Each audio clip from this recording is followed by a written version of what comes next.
युवा मनीषी मनीष सागर जी के चरणों में सत सत नमन। सभी चारित्र आत्माओं को सत सत नमन। आप सभी पधारे बंधुओं को बहुत बहुत सादर जय जय एवं प्रणाम। छलांग, हमारा सबका ये सपना कि विचक्षण विद्यापीठ को लेके, वो उनका नहीं, ये सब हमारा सपना है। अगर इसको साकार करना है तो हम सब मिलके करें। इसमें ना कोई पंथ है ना कुछ और है, सभी पंथ मिलकर अगर इसको साकार करेंगे, और ये सिर्फ केवल धाम के पास रायपुर में ही नहीं, हर शहर में होना चाहिए।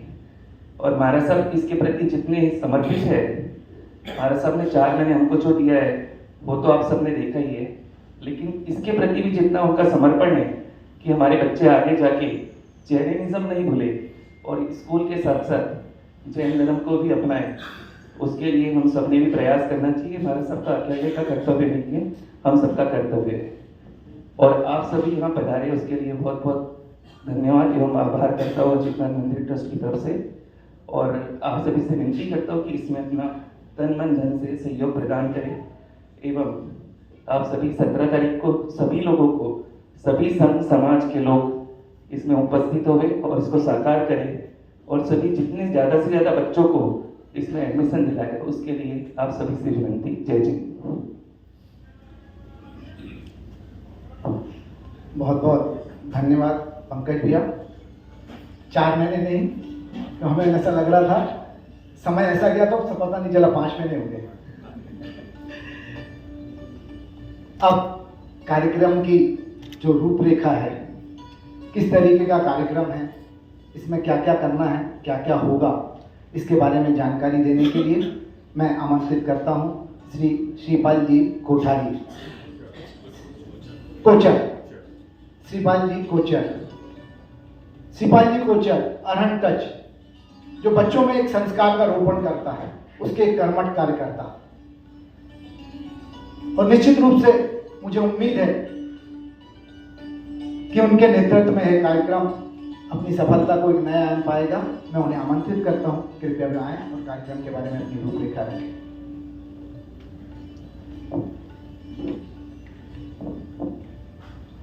ओम श्री जिनेश्वर भगवते नमः। यहाँ विराजित युवा वर्ग प्रेरक उपाध्याय श्री मनीष सागर जी महाराज साहब के चरणों में वंदन। सभी साधु भगवंतों के चरणों में नमन। यहाँ उपस्थित साधर्मिक भाइयों बहनों को, भाइयों का स्वागत। जय जिनेन्द्र, जय जिनेन्द्र। अभी लगा कि हम सब इस कार्यक्रम की जानकारी लेने के लिए जागरूक हैं। साहब जी क्या है? छलांग, जैन बच्चों की संस्कार के सृजन की। छलांग क्या है? छलांग एक माध्यम है जिसके द्वारा सकल जैन समाज के बच्चों की प्रतिभा को चिन्हित करना, समाज के सामने प्रस्तुत करना, बच्चों को मौका देना, उन्हें प्रोत्साहित एवं पुरस्कृत करना, और ये सब किसी एक क्षेत्र में नहीं पर अनेक क्षेत्र में बच्चों एवं समाज को अवगत कराना कि सफलता की कुंजी मात्र एक क्षेत्र में नहीं पर आज के इस दौड़ते भागते युग में सफलता की कुंजियां अनेक हैं। छलांग एक प्लेटफॉर्म प्रदान करता है सकल जैन समाज के बच्चों को, मैं फिर से दोहराऊंगा, सकल जैन समाज के बच्चों को इस युग में अपनी अलग पहचान बनाने का। जब संसार में सफलता की कुंजियां अनेक हैं, तो बच्चों को भी एक नहीं पर विविध क्षेत्र में अपना टैलेंट दिखाने का मौका मिलना चाहिए। इसीलिए छलांग ने भी कोशिश की कि एक नहीं पर अनेक माध्यम से बच्चे अपनी प्रतिभा प्रस्तुत कर सके। व्यवस्था ऐसी की गई है कि सकल जैन समाज के हर घर के बच्चे को इसमें हिस्सा लेना ही है। छलांग में होने वाली विविध स्पर्धा इस प्रकार है: talent Hunt, science and art expo, Jain Pavilion, Jain master chef, बच्चों के लिए एग्जाम्स रखी गई है, और फेलिसिटेशन ऑफ मेरिट स्टूडेंट्स, पढ़ाई में जो प्रतिभाशाली बच्चे हैं उनको सम्मानित किया जाएगा। इन सभी स्पर्धा की अधिक जानकारी जल्द ही इसी मीटिंग में आप सभी को उससे अवगत कराया जाएगा। छलांग कब? रविवार संडे 17 दिसंबर 2023 आने वाले महीने में 17 तारीख को ये रखा गया है। छलांग कहाँ? छतरपुर फार्म में ये रखा गया है। छलांग कब? समय सुबह 8 बजे से लेकर शाम 4 बजे तक का ये कार्यक्रम है। सबसे बड़ा क्वेश्चन, छलांग किसके लिए? क्या लगता है आप सभी को, छलांग किसके लिए? किसके लिए? सभी के लिए। तो ये बहुत ही सही उत्तर है, क्योंकि छलांग सकल जैन समाज के लिए है। मैं फिर से कहूंगा, सकल जैन समाज के बच्चे, युवा, वृद्ध, महिला, पुरुष सबके लिए है। तो कैसे? बच्चे तो इसमें पार्टिसिपेट करने ही वाले हैं। अलग अलग एज ग्रुप में क्लास वाइज बच्चों का ग्रेडिंग किया गया है। जितनी भी चीज बताई गई है उसमें ग्रुप्स बनाए गए हैं बच्चों का। एज ग्रुप क्लास के हिसाब से रखा गया है। 3rd to 5th का एक ग्रुप है, 6th to 8th का एक ग्रुप है, और 9th 10th के बच्चे एक अलग ग्रुप है। पर अभी एक क्वेश्चन आ रहा होगा ना, अगर इतने ही बच्चे लेने हैं तो सकल बच्चे कैसे आ गए? तो उसका भी जवाब है कि ताकि इस अवसर में बाकी बच्चे वंचित न रह जाएं, इसलिए अनेक ऐसी भी प्रस्तुतियां रखी गई हैं जिसमें कोई भी एज ग्रुप नहीं रखा गया है। तो इस तरीके से हर घर का हर बच्चा इसमें पार्टिसिपेट कर सकेगा।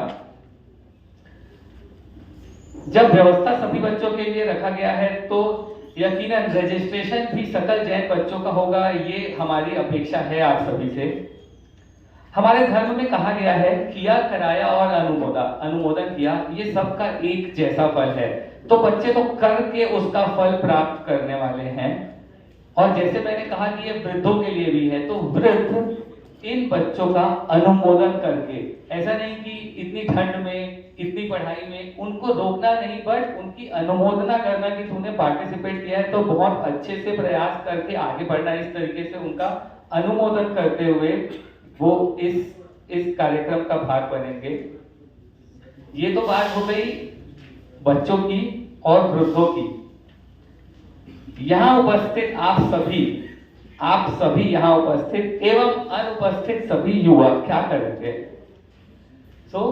इस कार्यक्रम में तन और मन से सहयोग देकर इस कार्यक्रम को सफल कराने में मदद करेंगे, क्योंकि बच्चे कर रहे हैं, वृद्ध अनुमोदना कर रहे हैं, तो हमें भी वो फल मिले। इसलिए हमारी जवाबदारी है कि हम इस कार्य को कार्यान्वित होने में मदद करेंगे। तो ये इस तरीके से युवा, बच्चे और वृद्ध करेंगे। पर महिलाएं क्या करेंगी? यहाँ पे इतनी महिलाएं भी उपस्थित है, महिलाओं का क्या रोल होने वाला है इस कार्यक्रम में? बहुत बड़ा कार्य अपेक्षित है, अपेक्षित नहीं, होने ही वाला है महिलाओं के द्वारा, क्योंकि महिलाएं जैन मास्टर शेफ के माध्यम से सभी जैन भाई बहनों को पाप से बचाने वाले हैं। वो जैन मास्टर शेफ के माध्यम से सभी जैन घरों को ये एक क्लियर मैसेज देने वाले हैं कि अभक्ष छोड़कर भक्ष भी स्वादिष्ट और पौष्टिक हो सकता है। इसीलिए वहां पे सिर्फ एकमात्र उद्देश्य से वहां पे जैन मास्टर शेफ की कल्पना की गई है कि समाज को ये क्लियर मैसेज जाए कि अभक्ष छोड़ के भी चीजें बहुत पौष्टिक और बहुत स्वादिष्ट हो सकती है। अब हमारा पुरुष वर्ग रह गया, महिलाओं की भी बात हो गई। तो पुरुष जैसे कि तन मन से तो सब जुड़ ही रहे हैं, तो पुरुषों का अधिक से अधिक समय लगभग धन उपार्जन करने में ही जाता है। तो जो चीज जिनके पास होगी उनसे वही अपेक्षित की जाएगी। जैसे कि महिलाओं से शेफ वाली बात की गई, तो इस कार्यक्रम को कार्यान्वित करने के लिए हमें धन राशि की भी जरूरत पड़ने वाली है। तो आप सभी से रिक्वेस्ट है कि जितना भी सहयोग आप मन से, तन से, उसके अलावा धन से कर सके तो वो कीजिएगा। ये सारी चीजों की और डिटेल इसमें क्या होने वाला है वो कमेटी मेंबर्स आपको और बताने वाले हैं।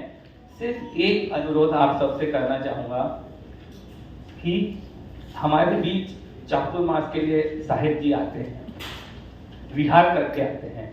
आज सुबह भी यहाँ हम सबसे मिल सके, हम सबको मोटिवेट कर सके, बता सके, इसके लिए विहार करके यहाँ तक आते हैं। तो हमारी जवाबदारी क्या बनती है? क्या इतनी भी जवाबदारी नहीं है कि हमारे बच्चों के लिए ही एक विशेष कार्यक्रम बड़े रूप में रखना, ये कल्पना की है? तो इतने अनंत उपकार जो जिनेश्वर भगवान के, हमारे धर्म के साधुओं के हम पे होते हैं, उनका प्रति उपकार तो हम कर ही नहीं सकते। पर अपने प्रेम स्वरूप या इस चतुर्मास के लिए हम इस आयोजन को सफल कर सकते हैं। अगर आपको लगता है तो प्लीज ये मत सोचिए कि मैं कैसे एक स्टॉल लगा पाऊंगा, मेरे बच्चे कैसे कर पाएंगे, मैं कैसे इतना डोनेशन, जो भी फील्ड में आपको लगता है आप मदद कर सकते हैं। आप सभी से सिर्फ एक यही रिक्वेस्ट है कि प्लीज ये हमारे लिए है, ये हम सब जैन के लिए है, तो कृपया अपनी ताकत से भी थोड़ा आगे, अपनी कंफर्ट लेवल से थोड़ा स्ट्रेच करके आगे बढ़ें, हर तरीके से अपने टैलेंट से, अपने समय से और सहयोग करें। धन्यवाद। हर्ष हर्ष। शिपाल भाई, जैसा आपका नाम है वैसा आपने काम करके दिया, वैसा आपने बोल के दिया। निश्चित रूप से मैं आशा करता हूं आपके कहे हुए शब्दों को यहाँ उपस्थित लोग उसको सम्मान देंगे, उसको क्रियान्वित करेंगे, मैं ऐसी आशा करता हूं। जैसा कि आपने कहा, गुरु भगवंतों का उपकार हम सोच ही नहीं सकते।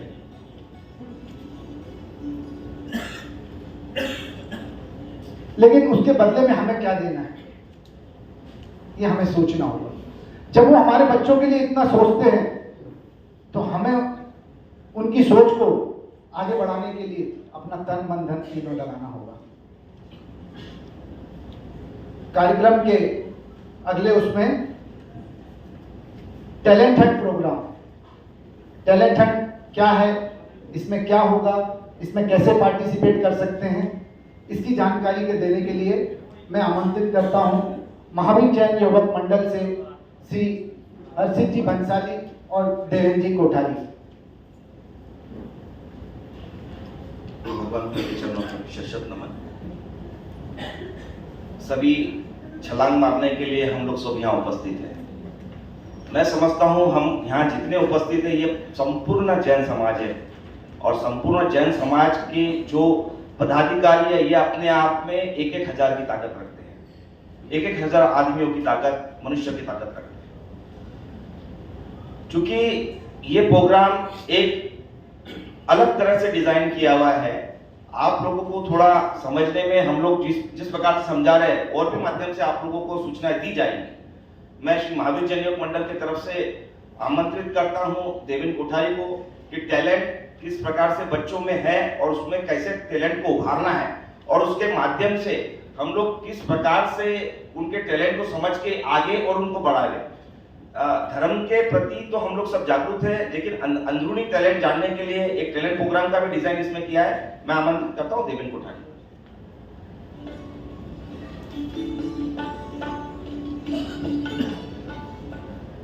पंच परमेष्ठी भगवंतों के चरणों में शत वंदन। मनीष सागर जी महाराज साहब के चरणों में शत वंदन। साधु साध्वियों के चरणों में शत वंदन। आप सभी को जय जिनेन्द्र और मेरा प्रणाम। हर बच्चे में कोई ना कोई टैलेंट होता है, लेकिन उसे एक प्रॉपर प्लेटफॉर्म मिलना ये बहुत जरूरी है। इसीलिए छलांग टैलेंट हंट का मेन फोकस है टैलेंट, जिसमें कि हम फोकस एरिया में रिलीजियस और देशभक्ति रखेंगे, क्योंकि बाकी सभी टैलेंट हंट में म्यूजिक्स हो गए, फिल्म्स हो गए, बाकी सब चीजों को जगह मिलती है, लेकिन रिलीजियस पे कोई फोकस नहीं करता है। इसलिए छलांग 2023 टैलेंट हंट में हमारा मेन फोकस रहेगा कि हम कैसे रिलीजियस और जो भी प्रतिभाएं हैं बच्चों में समाज के प्रति, उसे हम बाहर लेके आए। इसमें हमने 5 कैटेगरी में डिवाइड किया है। पहला है इंस्ट्रूमेंटल, वो कोई भी इंस्ट्रूमेंट बजा सकते हैं। सेकंड है सिंगिंग, लेकिन वो रिलीजियस और देशभक्ति गीत ही होना चाहिए। थर्ड क्लासिकल डांस या कोई रिलीजियस और देशभक्ति गीत। फोर्थ है मिमिक्री या मोनो एक्टिंग। हमारे काफी सारे बच्चों में एक्टिंग और मिमिक्री करने की प्रतिभा रहती है, लेकिन उन्हें सही अवसर नहीं मिलता है, तो इसलिए ये कैटेगरी भी हमने ऐड किया है।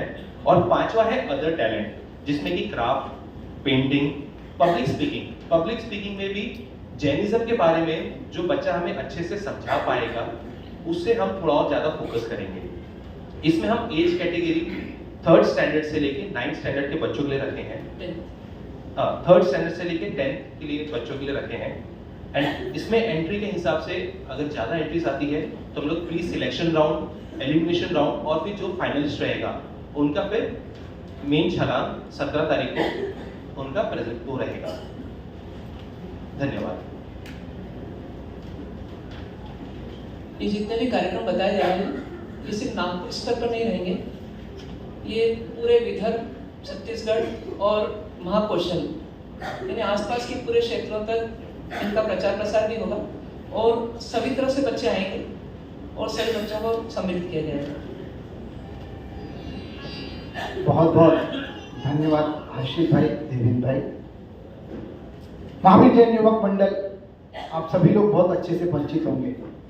महावीर जैन युवक मंडल के द्वारा हमारे यहाँ पहले भी बच्चों को उनके टैलेंट को उभारने के लिए कई बार कार्यक्रम हो चुके हैं और उनको जिस खूबसूरती से आप हर्षित भाई और उनके नेतृत्व में पूरे मंडल ने निभाया है वो निश्चित तारीफ काबिल है और मैं आशा करता हूँ कि इस कार्यक्रम को भी वे अपनी ऊंचे उस पर लेके जाएंगे। इसी प्रकार master Jain safe stall, actually master chef नहीं है, मास्टर सेफ स्टॉल है, स्टॉल लगाया जाएगा और इसके बारे में पूरी जानकारी के देने के लिए मैं एसपीजी ग्रुप से श्रीमती पूजा जी जैन सुरुचि वालों को आमंत्रित करता हूं, कृपया वो यहाँ आए और जैन सेफ स्टॉल के बारे में हम सभी को अवगत कराएं।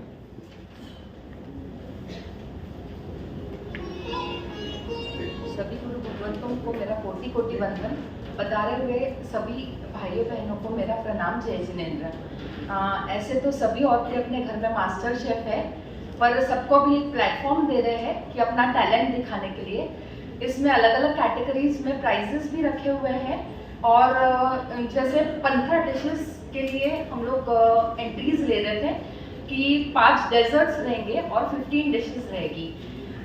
जैसे डिशेस में आप लोग एक सूप रख सकते हैं, एक ड्रिंक का स्टॉल रख सकते हैं और बाकी सारे जो भी डिशेस आपको रखने हैं, जैसे एंट्रीज आएंगी तो रिपीट नहीं होना चाहिए, उस हिसाब से आप पहले एंटर कर दें। और जैसे महा साहब ने बोला है कि इसमें लिलोत्री वापर सकते हैं आप लोग और 22 अवक्ष का ध्यान रखना है कि अवक्ष कोई भी नहीं यूज करें और रात को भिगाई हुई कोई भी चीज नहीं वापरे। जो भी यूज करे वो सुबह भिगाया हुआ ही होना चाहिए। पनीर भी अगर यूज कर रहे तो सुबह बनाया हुआ होना चाहिए। जैसे ब्रेड, चीज, ये सब चीजें कोई भी नहीं चलेगी। और बाकी आप लोगों का कुछ भी सजेशन है इस बारे में तो आप बता सकते हैं। जय श्री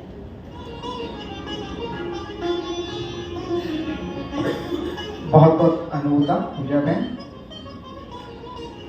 इसके अंदर मैं महिलाओं से निवेदन करूंगा, क्योंकि 15 एंट्रीज लेनी चाहे, पहले ये प्रोग्राम 17 नवंबर को होने वाला था, उसमें ऑलरेडी हमको 7 से 8 एंट्रीज आ चुकी थी बगैर किसी उसके।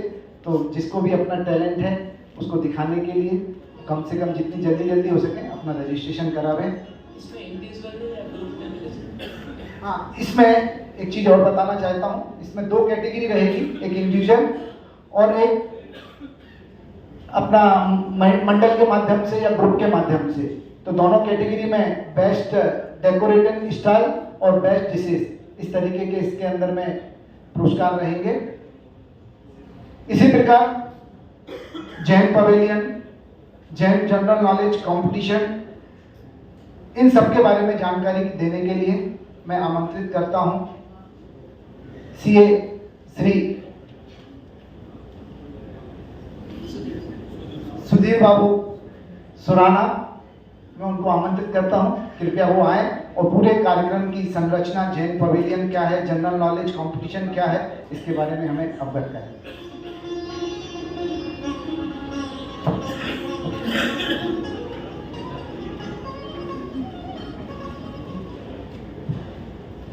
चौबीस तीर्थंकर चारों दादा गुरुदेव के चरणों में 66 वंदन, मंच पर विराजित सभी महाराज साहब के चरणों में 66 वंदन। जैसा कार्यक्रम के बारे में महाराज साहब ने और पूर्व वक्ताओं ने पूरी डिटेल में बता दिया है कि उद्देश्य क्या है, तो उस बारे में मैं ज़्यादा समय नहीं लूँगा। चूँकि महाराज साहब का विजन बड़ा है, ये कार्यक्रम बड़ा है, कार्यक्रम बड़ा है तो इसका वेन्यू बड़ा है। वेन्यू बड़ा है तो इसकी व्यवस्था बड़ी होगी, पार्टिसिपेंट काफ़ी बड़ी संख्या में आने वाले हैं। हम उम्मीद कर रहे हैं कि काफ़ी लोग बाहर से आएंगे, जितने नागपुर से रहेंगे उससे ज़्यादा शायद पार्टिसिपेंट बाहर से आएंगे। हमारा सबने बताया है कि इस कार्यक्रम का क्षेत्र जो काफ़ी व्यापक रहेगा, पूरा विदर्भ, छत्तीसगढ़, महाकौशल, ये सब हम कवर करने जा रहे हैं। वहाँ से मैक्सिमम पार्टिसिपेंट ऐसे स्टूडेंट्स और उनके पेरेंट्स और बाकी डिग्निटरीज भी आ सकते हैं। तो इस कारण से व्यवस्था भी काफ़ी बड़ी लगने वाली है। और चूंकि व्यवस्था बड़ी लगने वाली है और नागपुर समाज के माध्यम में अंतर्गत में ये कार्यक्रम हो रहा है, तो नागपुर समाज की गरिमा बढ़े और बनी रहे, इसके लिए हम सबको मिलकर इसमें काम करना पड़ेगा। तो इसी दिशा में हम लोगों ने इस कार्यक्रम में क्या क्या एक्टिविटीज़ हो सकती है, उस एक्टिविटीज़ के हिसाब से, चूँकि काफ़ी लोगों का इन्वॉल्वमेंट रहेगा, काफ़ी एक्टिविटीज़ होने वाली है, अलग अलग क्षेत्र में इसमें डिविजन्स के अंदर काम हो रहे हैं, तो बहुत सारी कमेटी और बहुत सारे लोगों का पार्टिसिपेशन की जरूरत पड़ेगी। तो इसलिए हम लोगों ने एक ब्रॉडली कुछ कमेटीज़ बनाया है। ये एक जस्ट अभी खाचा है जो आपको ऑलरेडी सर्कुलेट किया हुआ है। इसमें हम लोगों ने पूरी एक्टिविटीज़ को, पूरे कार्यक्रम को अलग अलग कमेटी में बांटा है और उस कमेटी में क्या क्या फ्लो वाइज क्या क्या एक्टिविटीज़ करनी पड़ेगी और उसके लिए उसके हिसाब से क्या क्या हमको तैयारी करनी पड़ेगी, क्या क्या व्यवस्था वहाँ पे देखना पड़ेगा, क्या क्या चीज़ें वहाँ अरेंज करनी पड़ेगी, उसकी सबकी एक बेसिक रूपरेखा रखा है, सो दैट एक आपके नोटिस में आए, आप इसको इवेल्यूएट करें और इसमें जहाँ पर भी इम्प्रूवमेंट की जरूरत लगती है, जहाँ रिफाइनमेंट हो सकता है, जहाँ पर वो इम्प्रूव कर सकते हैं, सो दैट हमारा ये कार्यक्रम सुचारू रूप से संपन्न हो, इसको हम इंश्योर करें। तो बेसिकली हम लोगों ने जो कमेटीज़ है प्रोग्राम के हिसाब से, वो टोटल 14-15 कमेटीज हम लोगों ने ऑलरेडी बनाया है। सबसे पहले तो एक टैलेंट हंट, क्योंकि जो अपना कार्यक्रम का उद्देश्य है कि अपने समाज के, जैन समाज के बच्चों की प्रतिभा को सामने लाने का, तो टैलेंट हंट ये काफ़ी मेजर एक्टिविटी होने वाली है इसके अंदर। जैसा आपको हर्षित भैया ने बताया है कि टैलेंट हंट के अंदर हम लोगों ने कुछ स्पेसिफिक, चूंकि ये प्रोग्राम जैन समाज के इसमें हो रहा है और जैन समाज के गरिमा के हिसाब से होना चाहिए, इसलिए इसमें कुछ रूल्स रेगुलेशन रिस्ट्रिक्शन भी रखा हुआ है। तो उसके हिसाब से हम लोगों ने कुछ एक्टिविटीज़ को उसके अंदर ऑलरेडी प्लान आउट किया है कि कौन कौन सी एक्टिविटीज़ में टैलेंट हंट से रिलेटेड अपना प्रेजेंटेशन वगैरह कर सकते हैं। पेंटिंग है, स्केचिंग है, डांसिंग है, सिंगिंग है, आर्ट्स है, ये सारी चीज़ें हैं ऑलरेडी इसमें डिफाइन किया है और इसको हम ऑलरेडी इसको इस हिसाब से एक बार सबको ऑलरेडी एडवांस में कम्युनिकेट किया जाएगा। तो टैलेंट हंट है, साइंस एंड आर्ट्स एग्जीबिशंस की कमेटी है, जैन पेविलियन है, जैन मास्टर शेफ की कमेटी अलग से सेपरेट है, क्योंकि वहाँ पर ये वेन्यू सिटी से दूर है और बाहर से काफ़ी लोग आने वाले हैं, तो फूड मैनेजमेंट की एक कमेटी बनाई है। हालांकि पारस भाई है यहाँ पर, तो फूड मैनेजमेंट में शायद हम लोग की व्यवस्था में ज़्यादा कंसर्न होने की जरूरत नहीं, पूरी जवाबदारी उन्होंने पहले से ही ले लिया है, लेकिन फिर भी एक उनके साथ कोऑर्डिनेशन, एक प्रॉपर व्यवस्था करने के लिए एक अलग से कमेटी बनाया है। इसी तरीके से चूंकि हम लोग का उद्देश्य है कि हम बच्चों को प्रोत्साहित करें, पेरेंट्स को प्रोत्साहित करें, तो प्राइज डिस्ट्रीब्यूशन, फेलिसिटेशंस और मेमेंटोस वगैरह की कमेटी अलग बनाई है। एक जो हम लोग इसमें मेजर एग्जाम लेने जा रहे हैं जो महाराज साहब के सानिध्य में, उसकी एग्जामिनेशन की कमेटी की एग्जामिनेशन किस तरीके से कंडक्ट हो, किस तरीके से पेपर प्रेजेंटेशन वगैरह सब हो, आंसर्स एवेल्यूएशन हो, किस तरीके से विनर्स वगैरह का, वो सब चीज़ें उसकी कमेटी हमने बनाई है। डेकोरेशन, और चूंकि इसमें ट्रैवल और अकोमोडेशन बाहर से काफ़ी लोग आने की उम्मीद है, तो एक ट्रैवल और अकोमोडेशन की कमेटी बनाई है। गेस्ट लोगों के वेलकम की, चूंकि इसमें शायद गडकरी जी ने इसमें ऑलरेडी कंसर्न दिया है, देवेंद्र फडणवीस साहब ने भी ऑलरेडी इसमें कंफर्मेशन अभी दिया है, और कुछ बाहर से डिग्निटरीज भी आने वाले हैं, तो उनके एक वेलकम और अजय भैया संचेती, लोकल तो खैर बहुत से है, पर बाहर के और डिग्निटरीज भी जो आने वाले हैं उन लोगों ने ऑलरेडी हमको कंफर्मेशन दे चुके हैं, तो उनके एक प्रॉपर व्यवस्था के हिसाब से, वेलकम के हिसाब से एक कमेटी अलग बनाया है। प्रिंटिंग, पब्लिकेशन और पब्लिसिटी, क्योंकि ये मेजर काम है, क्योंकि समय कम है और इस छोटे समय में सब लोगों तक पहुंचना है, तो उसके हिसाब से एक अलग कमेटी बनाया है। और एक कमेटी फंड मैनेजमेंट की। वैसे मुझे लगता नहीं कि जैन समाज के सोशल रिलीजियस काम के लिए फंड मैनेजमेंट कमेटी की कोई जरूरत है, क्योंकि इस टाइप के काम में सुमोटो ही लोग अपनी तरफ से आके कंट्रीब्यूशन देते हैं। इनफैक्ट हम लोग प्रोग्राम की वर्किंग कर रहे थे, हमारे पास ऑलरेडी कुछ नाम आ गए, कुछ लोगों ने तो हमको ब्लैंकेट परमिशन दे दिया कि आपको जो भी लगता है आप उचित अमाउंट हमारे तरफ से कॉन्ट्रीब्यूशन लिख देना। तो ये डिफरेंट कमेटी थी। अब इसके हिसाब से हम लोगों ने कमेटी वाइज क्या क्या एक्टिविटीज हो सकती है और उस एक्टिविटीज को करने के लिए हमको क्या क्या व्यवस्था, क्या क्या सामान, क्या क्या रिस्पॉन्सिबिलिटी देना है, वो कर रहे हैं। तो जैसे पेपर्स आपके पास में है, ये एक अभी ड्राफ्ट है, इसमें जो डिस्कशन के बाद में फिर जो कमेटी उसमें आ रही है, जो कमेटी रिस्पॉन्सिबिलिटी ले रही है, उसके हिसाब से जो रिफाइनमेंट करना है आप उसको आगे रिफाइनमेंट करेंगे। जैसे पहले टैलेंट हंट है, तो टैलेंट हंट में सबसे पहला है एक्टिविटी है identification notifying the type of talent, कि ये हमको लोगों को कन्वे करना है कि इसमें आप कौन कौन से टाइप के टैलेंट्स में आप पार्टिसिपेट कर सकते हैं। जैसे हमारा साहब ने बताया था कि अगर गाना या डांस है तो गाना या डांस भी हो सकता है, तो सिर्फ रिलीजन के ऊपर या पेट्रियटिज्म के ऊपर, ऐसा नहीं कि कोई भी आके अपना किसी भी गाने के ऊपर डांस या परफॉर्मेंस करे, वो नहीं। एक कार्यक्रम की गरिमा और जैन समाज की गरिमा बनी रहे, उस हिसाब से पहले से ये ऑलरेडी लोगों को कन्वे किया जाएगा। फिर उसके हिसाब से रजिस्ट्रेशन फॉर्म डिजाइन होगा। रजिस्ट्रेशन फॉर्म हम ऑनलाइन कर रहे हैं गूगल के ऊपर और व्हाट्सएप के ऊपर। फिर जितने भी फॉर्म्स आएंगे उसकी स्क्रूटनी होगी, क्योंकि उद्देश्य यह है कि कार्यक्रम की गरिमा बने रहे, इसलिए जो रियल अच्छे परफॉर्मर है वो वहाँ पर परफॉर्म करे, तो फॉर्म की स्क्रूटनी वगैरह होके जो वो होगा। फिर उसके बाद में जैसे टैलेंट से रिलेटेड, क्योंकि बाहर से भी काफ़ी लोग आने वाले हैं, तो पहले से उनका एक बार उनके जो परफॉर्मेंस का या तो वीडियो या पेपर जो भी हो उससे रिलेटेड, वो एक बार बुला के उसको, सो दैट कमिटी उसको इवेल्युएट कर ले कि यस ये टैलेंट है जिसको हम शोकेस पब्लिक के सामने कर सकते हैं। उस तरीके का वो पहले स्क्रीनिंग हो जाएगी उसकी।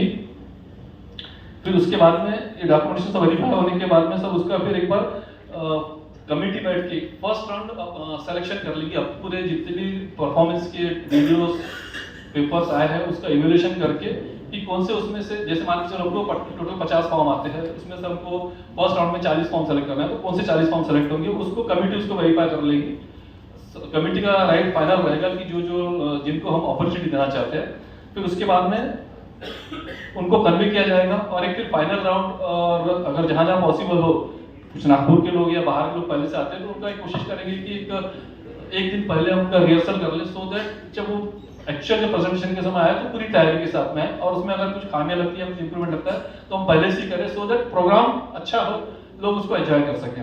तो वो एक रहेगा।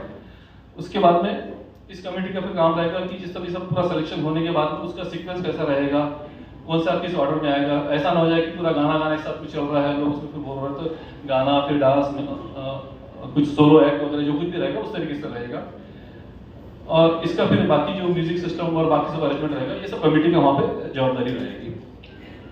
ये टैलेंट की जो कमेटी रहेगी इसकी जवाबदारी रहेगी। इसी तरीके से फिर साइंस एंड आर्ट एग्जीबिशन के अंदर, फिर साइंस एंड आर्ट एग्जीबिशन के अंदर भी हम लोग पहले से ही डिसाइड करके उनको बता देंगे कि कौन कौन से सब्जेक्ट के ऊपर आपका हो सकता है। जैसे महाराज साहब ने तो बताया था कि महाराज साहब की इच्छा है कि वेस्ट टू बेस्ट, कि हम वेस्ट से कैसा, ऐसा कोई प्रोजेक्ट कोई बच्चा बना है कि जो वेस्ट से अपना बेस्ट दे सके वहाँ पर, थोड़ा सा इस टाइप का, या कोई साइंस के ऊपर, सोलार सिस्टम के ऊपर इस टाइप का भी प्रोजेक्ट आ रहा है, या आर्ट के अंदर भी कोई अगर ऐसा कुछ प्रोजेक्ट आए, तो art, craft, waste to best, science, patriotic, sports और कुछ अदर्स, ये सब एरिया रहेंगी जहाँ पर एग्जीबिशंस में पार्टिसिपेशन अलाउ रहेगा।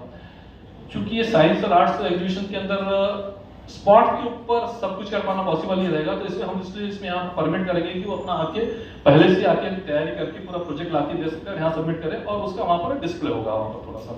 तो वो जो कमेटी की व्यवस्था रहेगी, पहले आइडेंटिफिकेशन करेंगे, लोगों को कन्वे करेंगे, उसका रजिस्ट्रेशन कराएंगे, उनका फॉर्म सिलेक्शन, प्रोजेक्ट का इवैल्यूएशन होगा, जो प्रोजेक्ट एलिजिबल रहेंगे उसका फाइनल राउंड में सिलेक्शन होगा, फिर उनसे कोऑर्डिनेशन करके उनका प्रोजेक्ट को बुलाया जाएगा, फिर वहाँ पर एक सेपरेट सॉर्ट ऑफ डोम या पवेलियन टाइप का बनाया जाएगा जहाँ पर ये एग्जीबिशन पूरा डिस्प्ले होगा।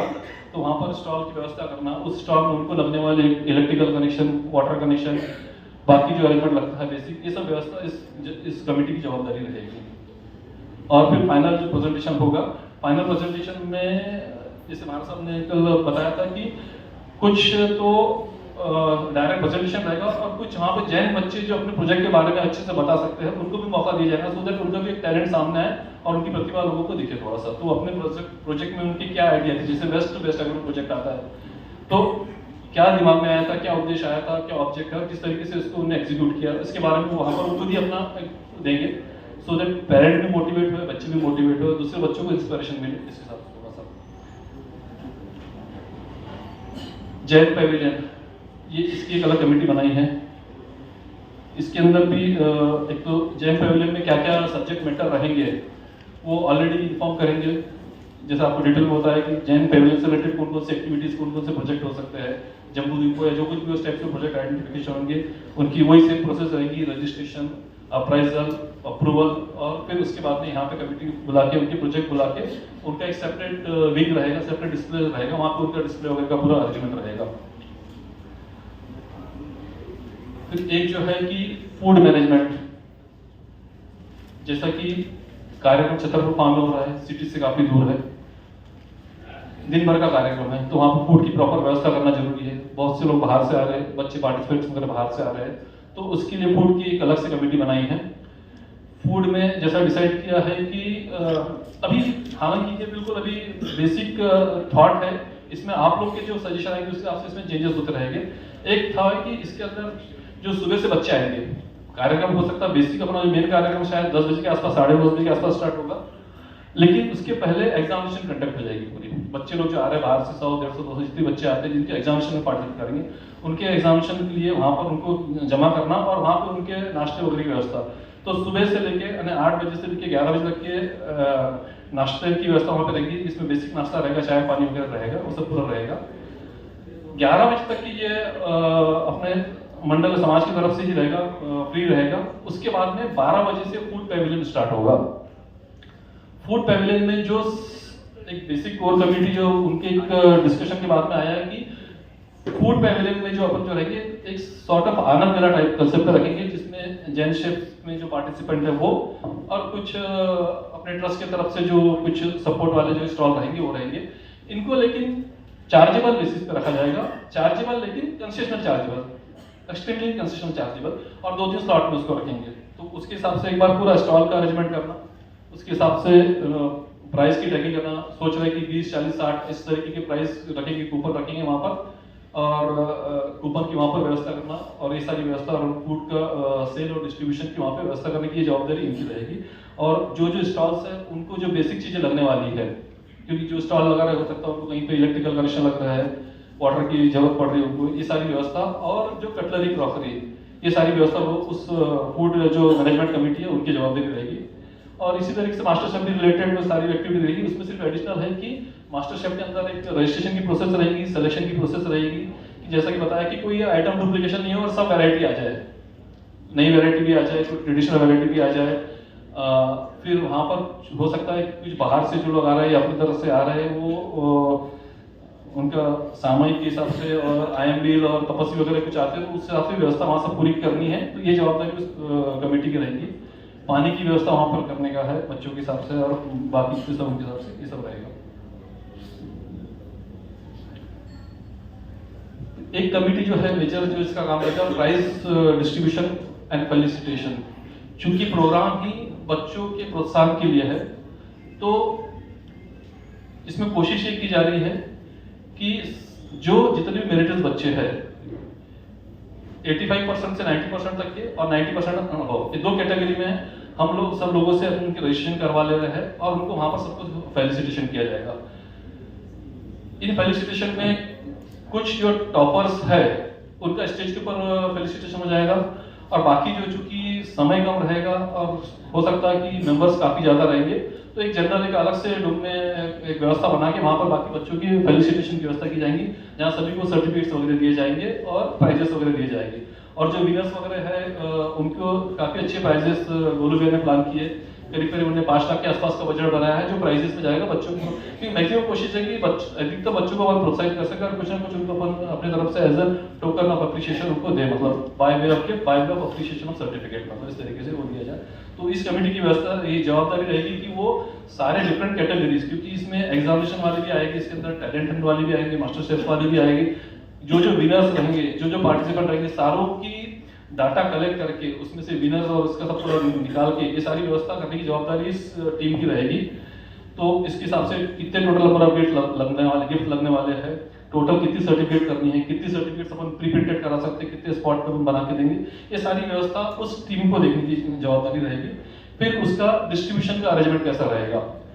अब जैसे 85 से 100 अगर मान लीजिए बहुत सारे बच्चे आ जाते हैं तो उनको स्टेज पे अकोमोडेट करना शायद पॉसिबल नहीं रहेगा, तो इनका अलग से रहेगा।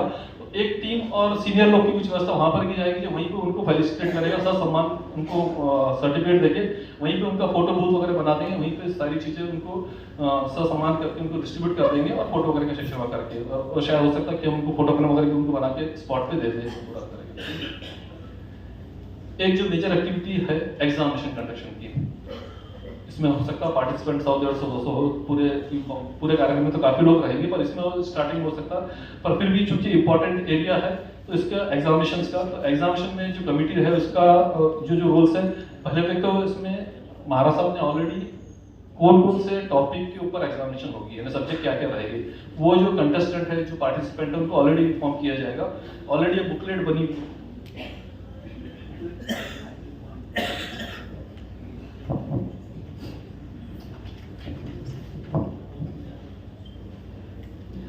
ये विचक्षण जैन विद्यापीठ की तरफ से ऑलरेडी ये बुकलेट बनाई है।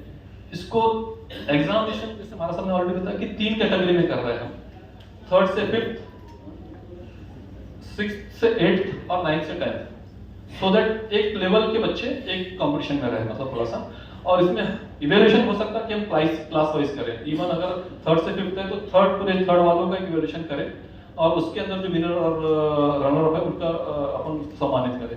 तो इस तरीके से एग्जामिनेशन फॉर्म रहेगा। इसके अंदर बेसिकली ऑब्जेक्टिव टाइप का रहेगा, इसके अंदर पूरा सब कुछ रहेगा। ऑलरेडी आपको टिक मार्क करने हैं और कोशिश हम कर रहे हैं कि जो आंसर जो इवैल्यूएशन शीट है वो भी स्कैनर से रिजल्ट हम ले लें, सो दैट उसी समय हम लोग शाम तक जब तक अपना प्रोग्राम होता है वहीं पर उनको विनर वगैरह सब आइडेंटिफाई करके उनको डिक्लेयर कर सके, उनको सम्मानित कर सके।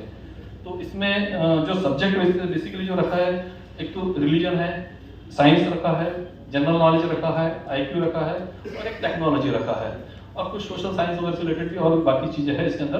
बट एक ये जो रहेगा प्रोग्राम, चूंकि इसका कोई ऑलरेडी उनको स्टडी मटेरियल या कुछ ऐसा दे नहीं रहे पार्टिसिपेंट को, तो एक जनरल जो है टॉपिक जो रहते हैं स्कूल चलने वाले, उसके बेस पे ही शायद पूरा क्वेश्चन है, पूरा ये डिजाइन किया हुआ है। तो ये सब वहाँ पे उनको दिया जाएगा।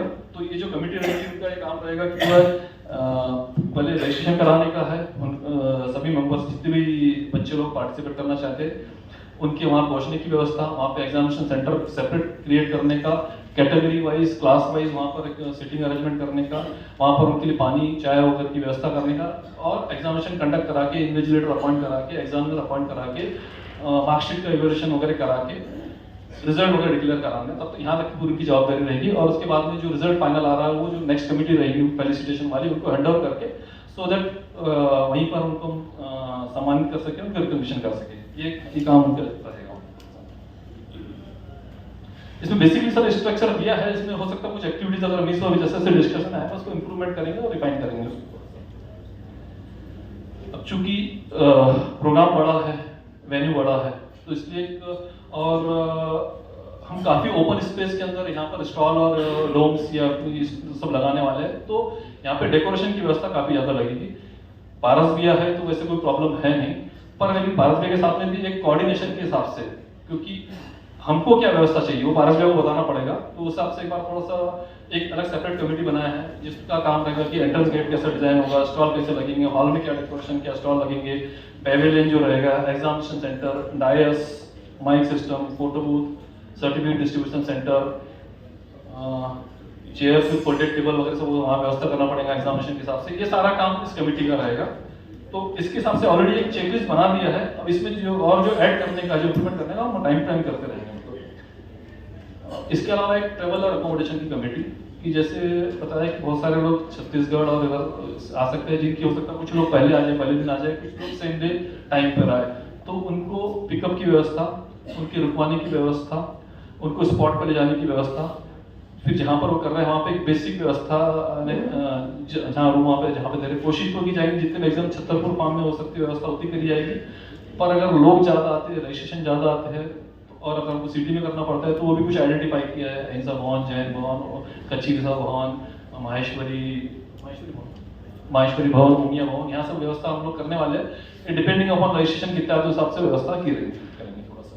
तो ये सब ये जो ट्रैवल कमेटी, अकोमोडेशन कमेटी है, ये सब उसकी जवाबदारी रहेगी। ट्रैवल के अंदर एक जो प्लानिंग किया है कि सिटी से छतरपुर फार्म तक के वेन्यू तक के ले जाने के लिए व्यवस्था करनी होगी। सबसे पहले तो फर्स्ट राउंड में जो बच्चे लोग एग्जामिनेशन के लिए आएंगे, क्योंकि बच्चे लोग की एग्जामिनेशन सुबह जल्दी हो रही है, 8 बजे हो रही है, तो सबसे पहले उनको ले जाने की व्यवस्था।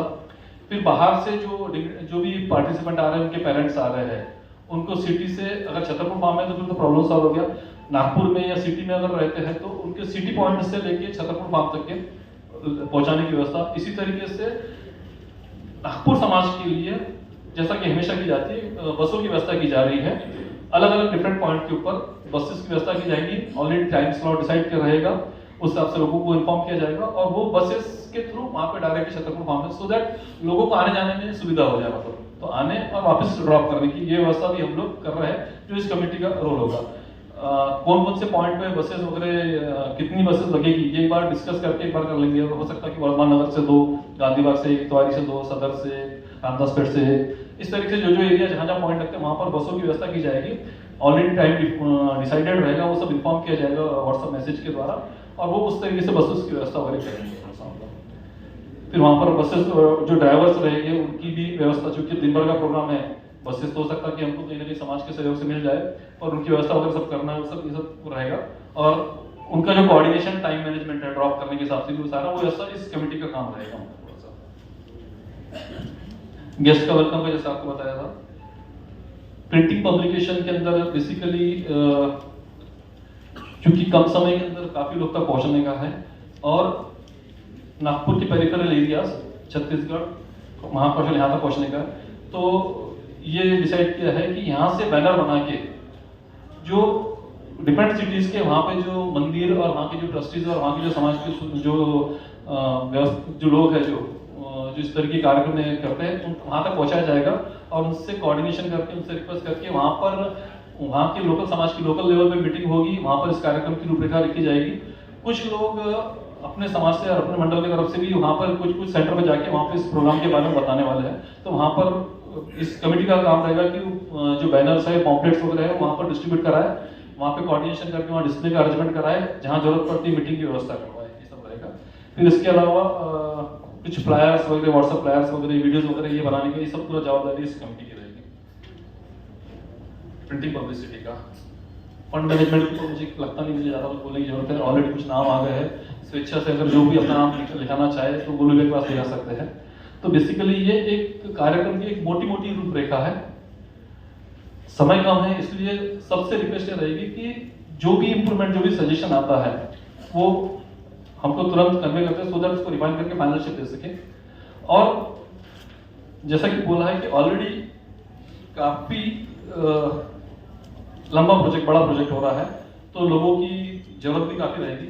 ऑलरेडी बहुत सारे मंडल्स ने, बहुत सारे इंडिविजुअल लोगों ने ऑलरेडी अपने नाम दे चुके हैं।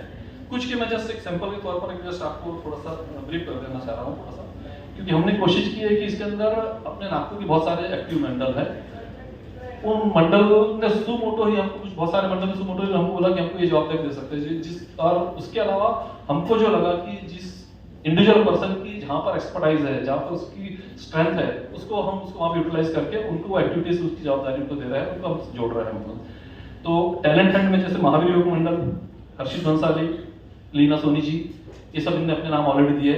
पर मैं वापस बोल रहा हूँ कि ये नाम अभी बहुत बेसिक नाम है, फर्स्ट नाम है, और ये बहुत कम है, इसमें बहुत सारे लोगों को जोड़ने की जरूरत है। तो अभी मेरा बताने का पर्पज ये था कि इसमें जिसको जो लगता है कि जिस एरिया में अपना कंट्रीब्यूशन दे सकता है, वो अपना अपना नाम बता दे, तो उस हिसाब से उनको ऐड कर ले, और उस तरीके से जहां जहां उनका इन्वॉल्वमेंट आए, कोशिश ये की जाएगी कि एक पर्सन के ऊपर या एक मंडल के ऊपर बहुत ज्यादा जवाबदारी नहीं आए, बर्डन नहीं आए, सब लोग इक्वली अपना रिस्पॉन्सिबिलिटी शेयर करें, थोड़ा थोड़ा सबका अपना कॉन्ट्रीब्यूट करें। तो शायद ये प्रोजेक्ट हम जैसा आराम से तो बहुत छोटे छोटे प्रयासों से बहुत अच्छा बन गया, तो इस तरह शायद प्रोजेक्ट अच्छा बन जाएगा। तो टैलेंट हंट में महावीर योग मंडल ने प्राइमरी रिस्पॉन्सिबिलिटी ली है। साइंस एंड आर्ट एग्जीबिशंस के अंदर कुछ इंडिविजुअल नाम्स आए हैं, क्योंकि ये साइंस एंड आर्ट्स का थोड़ा सा इंडिविजुअलिस्टिक थोड़ा सा ज़्यादा है, तो उसमें स्वाति सोनी, शानू बंसाली, अभय कोचर, संजय हिरावत जी और खुशी चौरडिया, इन लोगों ने अपने नाम ऑलरेडी दिए हैं। जैन पैविलियन के लिए अरहत टच, जिग्ना सेठ, ज्योति शाह, अश्विनी बैद, ममता बोथरा, प्रगति कोठारी, यामिनी शाह, इनके नाम ऑलरेडी आए हैं। फूड मैनेजमेंट के लिए अरिहंत मंडल और सुमति मंडल, इन लोगों ने अपना नाम लिखाया है। जैन मास्टर शेफ के लिए एसपीजी ग्रुप, समता वो मंडल और श्रीमती पूजा मैडम, इन लोगों ने अपना नाम सुमोटो दिया है। प्राइज डिस्ट्रीब्यूशन, फेलिसिटेशन, मेमेंटोस के लिए जीतो यूथ विंग की जो टीम है उन लोगों ने अपना नाम दिया है। एग्जामिनेशन कंडक्ट के लिए बीजीएस की टीम और रूपम बर्डिया, चूंकि ऑलरेडी वो टीचिंग और उससे रिलेटेड है, उसमें जुड़े हुए हैं, तो उनने उनका नाम आया है। डेकोरेशन के लिए सोमतीपुरम परिवार, वहाँ की जो पूरी व्यवस्था है वो देखने के साथ सोमतीपुरम परिवार ने रिस्पॉन्सिबिलिटी ली है। ट्रैवल, अकोमोडेशन और गेस्ट का वेलकम, ये रिलेटेड एक्टिविटीज है, तो इसके लिए श्री कुशल सूरी मंडल, जैन कुशल सूरी मंडल, इनने इस व्यवस्था की जवाबदारी ली है।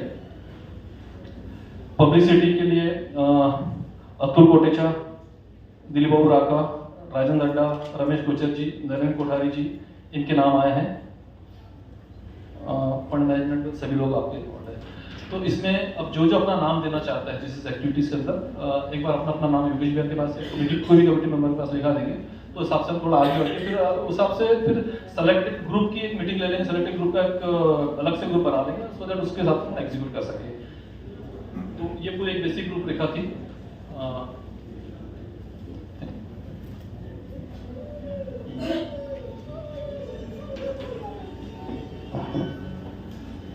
एक बार सुधीर भैया के लिए सब लोग लगेंगे।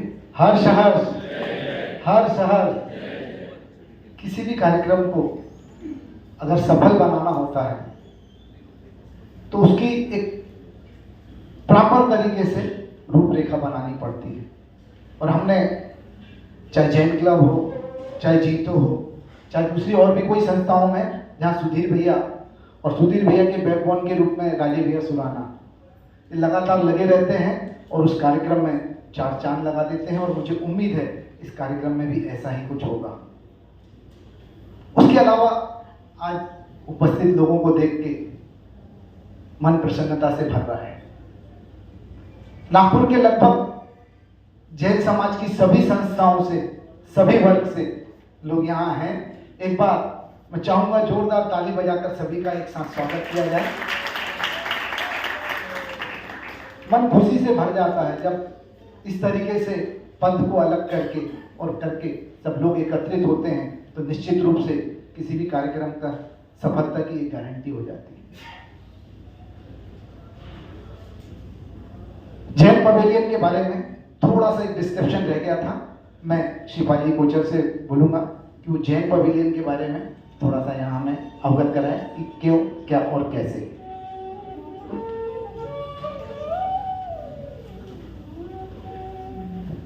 इस अमूल्य समय का मैं 3 मिनट से ज़्यादा नहीं लूँगा, सिर्फ ब्रीफ में आप लोगों को समझा देता हूँ कि इस जैन पवेलियन में क्या होने वाला है। Last but not the least, सबसे आखिरी में आया, लेकिन ये सबसे इम्पोर्टेंट, सबसे तो नहीं बट बहुत इम्पोर्टेंट टॉपिक है, क्योंकि धर्म ही सत्य है, धर्म ही उपयोगी है, धर्म ही लाभकारी है और धर्म ही उपकारी है। समय के साथ धर्म बदलता है? नहीं, समय के साथ धर्म की अभिव्यक्ति बदलती है। संस्कृत, प्राकृत, अर्धमार्ती, फिर अभी साहिब जी लोग ये कष्ट हमारे लिए लेते हैं कि हमें चीजें समझ आ सके, इसलिए हम जिस भाषा से परिचित हैं उस भाषा में हमें धर्म का श्रवण कराया जाता है। जैसे आज भी मार्गदर्शन साहिब जी ने कवि की एक पंक्ति से शुरू किया कि हम जैसों की बुद्धि में जो आज ज्यादा लिटरेचर को फॉलो करने लगे हैं उन चीजों को समझ सके। इसीलिए आज अगर हमसे पूछा जाए कि जैन सिद्धांतों के बारे में क्या हम सबको पता है? 8 कर्म, 4 कषाय, राजलोक, 12 भावना, कितने लोगों को ये पता है? कितने लोग, हर घर में, जैन घर में किताबें होगी जो जैन सिद्धांतों को, जैन ज्योग्राफी को, जैन बायोलॉजी को बताती होगी, जीव विचार समझाती होगी, पर कितने हम में से ऐसे हैं जिनको ये पता है? तो एक प्रयास जैन पवेलियन के द्वारा ये किया गया है कि बच्चे तो पाठशाला में जाके सीख रहे हैं और ये प्रदर्शित भी करने वाले हैं जैन पवेलियन के माध्यम से कि हमें क्या जानना चाहिए। सिर्फ जानना नहीं, हमें क्या समझना चाहिए। तो सिर्फ बच्चे सिर्फ आपको बताएंगे नहीं कि सिद्धांत क्या है, पर वो सिद्धांत कार्य रूप कैसे है, कार्य कैसे करता है, ये समझ हम बड़ों को, ये बच्चे दें। इस माध्यम से जैन पवेलियन की कल्पना की गई है और कल्पना भी ऐसी की गई है कि बच्चे अपनी हर क्रिएटिविटी की कल्पना को जिस लेवल तक ले जा सके उस लेवल पर लेके जाए। आज हम सबको वो धर्म हमारे तरीके से समझ में आए, इसलिए जैन पवेलियन में अलग अलग सिद्धांतों पे, जैन कॉस्मोलॉजी पे, जैन बायोलॉजी पे, जैन ज्योग्राफी पे प्रैक्टिकल मॉडल्स के स्टॉल लगाने की परिकल्पना की गई है। इसके अलावा जैन गेम्स रखे गए हैं ताकि गेम्स के माध्यम से भी हम बहुत कुछ सीखते हैं, तो कुछ सिद्धांत हम गेम्स के माध्यम से सीखें, तो ऐसे कुछ गेम्स के स्टॉल रखे गए हैं। इसके अलावा आज हमारे घर के बच्चे, युवा किस चीज में अपना सबसे ज्यादा समय व्यतीत करते हैं? ऑनलाइन, मोबाइल, वीडियो देखना, गेम्स देखना।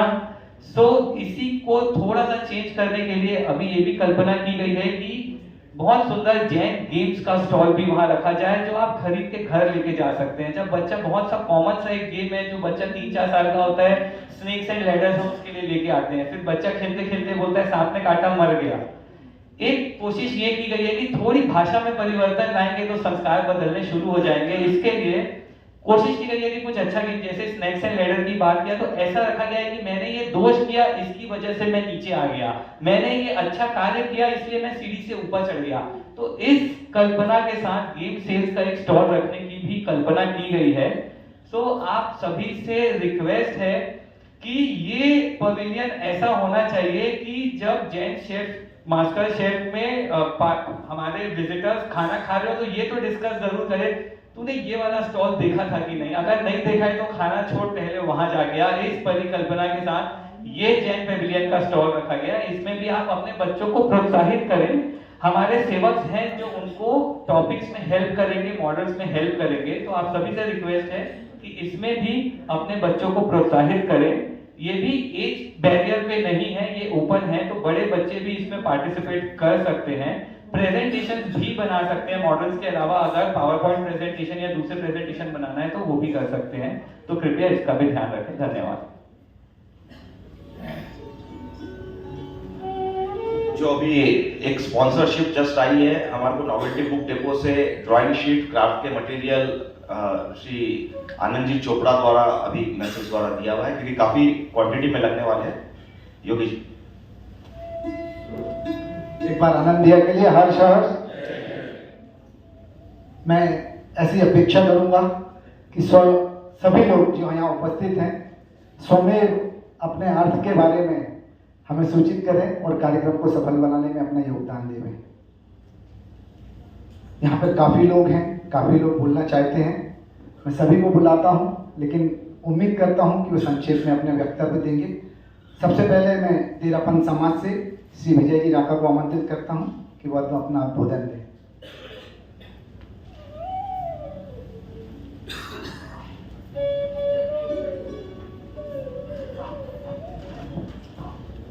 अहिंसा के अवतार भगवान श्रमण भगवान महावीर स्वामी के चरणों में कोटि से नमन। मंच पर विराजित उपाध्याय प्रवर मनीष सागर जी महाराज साहब के चरणों में और उनके सहवर्ती मुनि वृंद के श्री चरणों में बाबरा वंदन। उपस्थित समाज जय जिनेन्द्र। आदिनाथ जैन मंदिर, अजीतनाथ जैन मंदिर ट्रस्ट द्वारा बहुत अच्छा प्रोग्राम लिया जा रहा है, जिसमें सबसे मूल बात है बच्चों को संस्कारित करने की, जो कि अपने आप में मतलब पीढ़ी दर पीढ़ी या समझो के पूरे जिंदगी भर उनको वो संस्कार याद रहते हैं बच्चों को। ऐसा योगेश भाई ने भी बताया था। और वही समाज आगे रहता है जो शिक्षा और चिकित्सा में, जो भी समाज है धर्म में आगे रहता है, वो समाज हमेशा चाहे धन बल से हो चाहे किसी बल से हो, वो हमेशा आगे ही रहता है।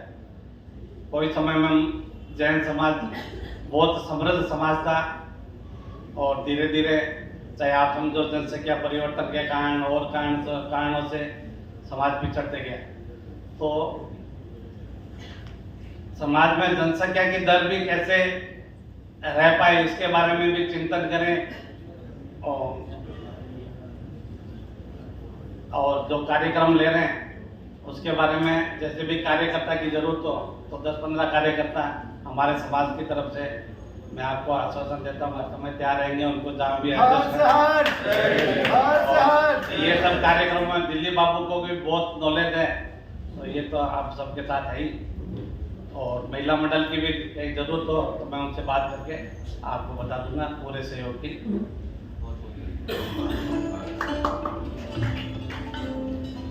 बहुत बहुत अनुमोदना श्री विजय जी का।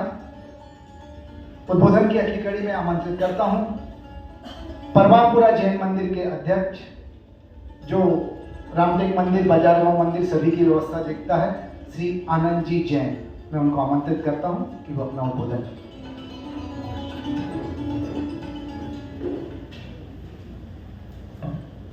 बोलिए वर्तमान शासन नायक भगवान महावीर स्वामी की जय। यहाँ पर उपस्थित उपाध्याय श्री मनीष सागर जी महाराज साहब के एवं सत्संग के चरणों में त्रिवार वंदन एवं संत श्रोमणी आचार्य पूर्व विद्यासागर जी महाराज के पावन चरणों में त्रिवार नमोस्तु एवं यहाँ पर सभी उपस्थित उत्तम श्रावकों को जय जिनेन्द्र। सर्वप्रथम तो श्री अजितनाथ श्वेतांबर जैन ट्रस्ट एवं भाई योगेश भाई को बहुत बहुत शुभकामनाएं एवं बधाइयाँ कि उन्होंने पूज्य उपाध्याय श्री मनीष सागर जी महाराज साहब एवं सत्संग का इतना अच्छा ऐतिहासिक चातुर्मास करवाया। और आज ये जो छलांग 23 इसकी जो रूपरेखा तैयार हो रही है, ये वास्तव में जब तक हमारे नगर में, हमारे शहर में कोई चातुर्मास नहीं होते हैं, तब तक हमारे जहन में, हमारे मन में ये सारी बातें नहीं आती हैं। जब तक कि हमें मुनिवृंदों का आशीर्वाद प्राप्त न हो, तब तक ये सारी चीज़ें नेक्स्ट टू इम्पॉसिबल हैं। आप लोगों ने यह जो कार्यक्रम की रूपरेखा रखी है, मैं वो ब्रोशर भी पढ़ रहा था और जिन भी पूर्व वक्ताओं ने ये सारी बातें की हैं, वास्तव में एक ऐतिहासिक कार्यक्रम आप अरेंज करने जा रहे हैं। हमारी जैन समाज एक अल्पसंख्यक समाज है, बहुत मुट्ठी भर लोग हैं हम। उसके बाद में भी दिगंबर, श्वेतांबर, 13पंथी, 20पंथी, इन सब चीज़ों में, इन सब व्यवस्थाओं में जो लोगों को बांट दिया गया है, ये एक सब्जेक्ट है चिंतन करने का, मनन करने का। किंतु ठीक है, अपनी अपनी व्यवस्थाएं हैं, अपने अपने हिसाब से लोग काम कार्य कर रहे हैं। मूलभूत चीज़ें ये हैं कि जैन सिद्धांतों को कोई छोड़कर नहीं जाए। अभी जो भाभी जी आई थी, जिन्होंने जो मास्टर शेफ के बारे में जो जानकारी दी, उन्होंने काफ़ी अच्छी बात की कि आपको 22 अवक्षों का ध्यान रखना है, रात में भूली हुई चीज़ें नहीं यूज़ करनी है। बहुत अच्छी बात है। और हमारे जैन सिद्धांतों को यदि इस तरीके से हम लोग पालन करेंगे तो वास्तव में एक जैन समाज एक बहुत आगे बढ़ता हुआ दिखाई देगा। हमारा जो एक कंट्रीब्यूशन जीडीपी में है, वो सब जानते हैं, उसको हम आगे और बढ़ा सकते हैं हमारी एकता के साथ, हमारे सौहार्द के साथ। वास्तव में जो आप लोगों ने ये जो छलांग 23 का जो व्यवस्था बनाई है, एक अच्छी चीज़ है। हमारे पूज्य गुरुदेव आचार्य पूर्व विद्यासागर जी महामुनिराज ने रामटेक में, डोंगरगढ़ में, ललितपुर में और जबलपुर में जो सबसे पहली जो प्रतिभा स्थली जो शुरू हुई है बच्चियों के लिए, उसमें कक्षा 4 से लेकर कक्षा 10वीं तक की जो बच्चियों को एडमिशन मिलते हैं। और वास्तव में उनमें कला है। आज उनकी बहनें भी हमारे मंदिर में आई हुई हैं। मैं कोशिश करूँगा यदि उनमें से यदि आपके किसी एक ट्रस्टी से मुलाकात करवा पाऊँ तो उन्हें हम इन सारी चीज़ों की जानकारी देंगे। मेरे साथ हमारे यहाँ की महिला मंडल से भी कुछ सदस्य उपस्थित हैं। हमारे दिगंबर जैन महावीर पाठशाला केंद्र से भी कुछ सदस्य मौजूद हैं। उन सभी को इन चीज़ों की जानकारी देकर हम अवगत कराएंगे। और छलांग 23 में हमारी समाज की ओर से जो भी व्यवस्थाएं दे सकते हैं, जितना भी पार्टिसिपेशन हो सकता है, जो कंट्रीब्यूशन हो सकता है, हम निश्चित रूप से आपको यह विश्वास दिलाते हैं कि हम करेंगे। सभी को सादर जय जय, धन्यवाद।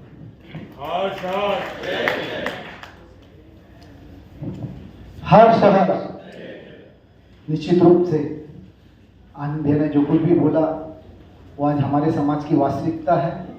और हम वास्तव में जब एक होंगे तो समाज उन्नत होगा निश्चित रूप से।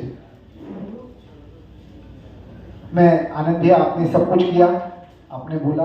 मैं आपसे एक और उम्मीद करूंगा कि आपके समाज से भी लोग इसमें एकदम तरीके से तन मन धन तीनों से जुड़े, ये ऐसी कोशिश आप करिएगा। इसके बाद अगले वक्ता के रूप में मैं जैन सेवा मंडल की ओर से श्री सतीश जी भंडारी आपको आमंत्रित करता हूं। आप अपना उद्बोधन।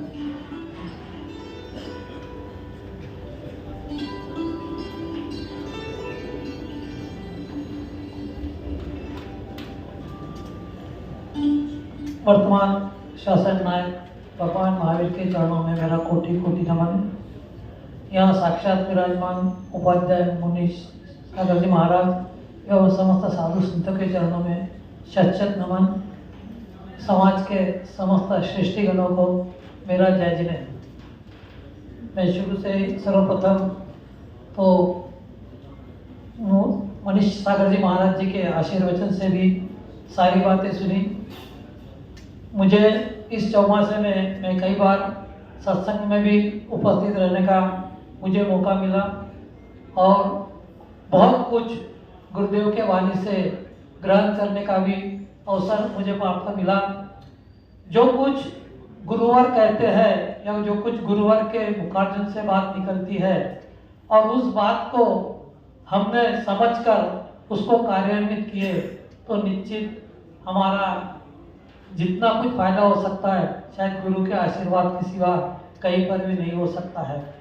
और इतना बड़ा चातुर्मास सानिध्य नागपुर समाज को मिला और गुरुदेव ने मैंने देखा एक अनोखी योजना, एक अनोखा कार्यक्रम का स्वरूप सकल जैन समाज के सामने रखा और उसको आयोजन करने का कार्य अजितनाथ श्वेतांबर दिगंबर जैन मंदिर कर रहा है।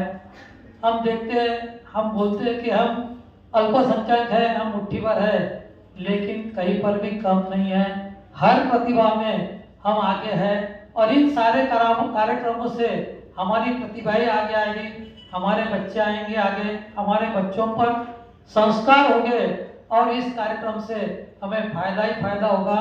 और एक मैं ऐसा समझता हूँ एक गोल्डन अपॉर्चुनिटी गुरुदेव के आशीर्वाद से नागपुर समाज को मिली है। निश्चित यहाँ उपस्थित है वह और सारे यहाँ पे सारे संस्था के पदाधिकारी उपस्थित है। मैं सारे हॉल की ओर से और दिगंबर जैन समाज की ओर से भी काफ़ी मंदिर के प्रतिनिधि भी है। जहाँ पर भी इसके पहले भी सहयोग लगता है या आप लोग कहते हैं सारे इसमें सहयोग होने का हम जरूर करेंगे और सारे कार्यक्रम में तन मन धन से इसका हम सहयोग करेंगे। आपने यहाँ पर बुलाया और एक मैं और बात कहना चाहता हूँ कि यह कार्यक्रम गुरुदेव के सानिध्य में होने वाला है और सकल समाज जैन को भी आमंत्रित कर रहे हैं। तो उस समय नागपुर में जितने भी जैन साधु संत भी विराजित रहेंगे उनको भी अगर वहाँ बुलाया जाए तो मेरे को लगता बहुत अच्छी बात रहेगा। इतनी बात करके मैं मेरे इस 2 शब्दों को विराम देता हूँ। जय जय। हर्ष हर्ष बहुत बहुत अनुमोदना श्री सतीश जी पेंडारी। इसी तरीके से हमारे बीच शिक्षा गुरु motivator speaker Shri Prabhuti park हैं, मैं उन्हें भी आमंत्रित करता हूं कि वे आए अपना वक्तव्य दें और हमारा मार्गदर्शन करें।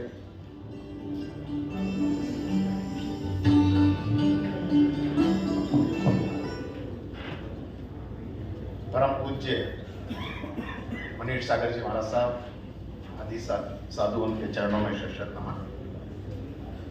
उपस्थित सुश्रावक श्राविकाएं आप सबसे सादर जय जिनेन्द्र।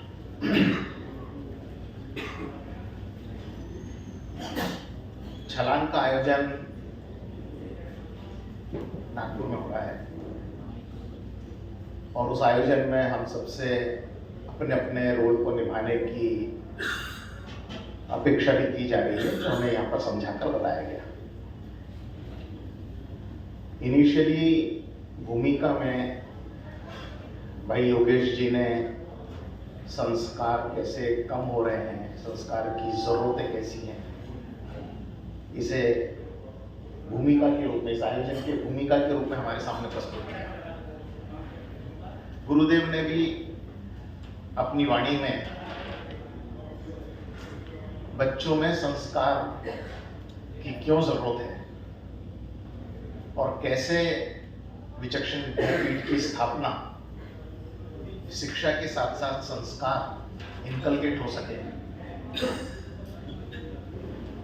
इस परिकल्पना से ये शुरुआत हुई। मुझे सौभाग्य प्राप्त हुआ कि गुरुदेव के सानिध्य में विचक्षण विद्यापीठ के साथ में बहुत ही सूक्ष्म क्षणिक जुड़ने का सौभाग्य मिला और पिछले 5 साल से जो कुछ भी संभव होता है उतना सहयोग करने की कोशिश जरूर करता हूं। जिस बैकग्राउंड में हम छलांग की बात कर रहे हैं और सारा का सारा आयोजन हम जो करने जा रहे हैं, उस आयोजन की रूपरेखा जो सभी लोगों ने बताई और बहुत डिटेल में भाई सुधीर सुराना जी ने कौन कौन से डिवीजन होंगे, उनमें कौन कौन से काम होंगे, उनमें कौन कौन सी जरूरतें होंगी, कौन कौन सी तैयारियां लगेंगी, ये सब देख के आप और हम सभी जन समझ गए हैं कि बहुत ही बड़ा आयोजन होने वाला है, बहुत एनर्जी लगने वाली है, बहुत रिसोर्स लगने वाले हैं। मेरा मात्र निवेदन गुरुदेव के चरणों में और आयोजक टीम से है कि हमारी सारी एनर्जी, हमारा सारा रिसोर्स हमारे उद्देश्य को साध्य करने के लिए हो रहा है कि नहीं हो रहा है, इस पे फोकस होना चाहिए।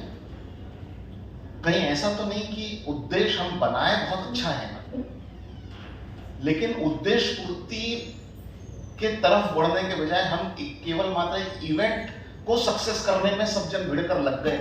कहीं हम ऐसा तो नहीं कर रहे, इसके ऊपर लक्ष्य दें।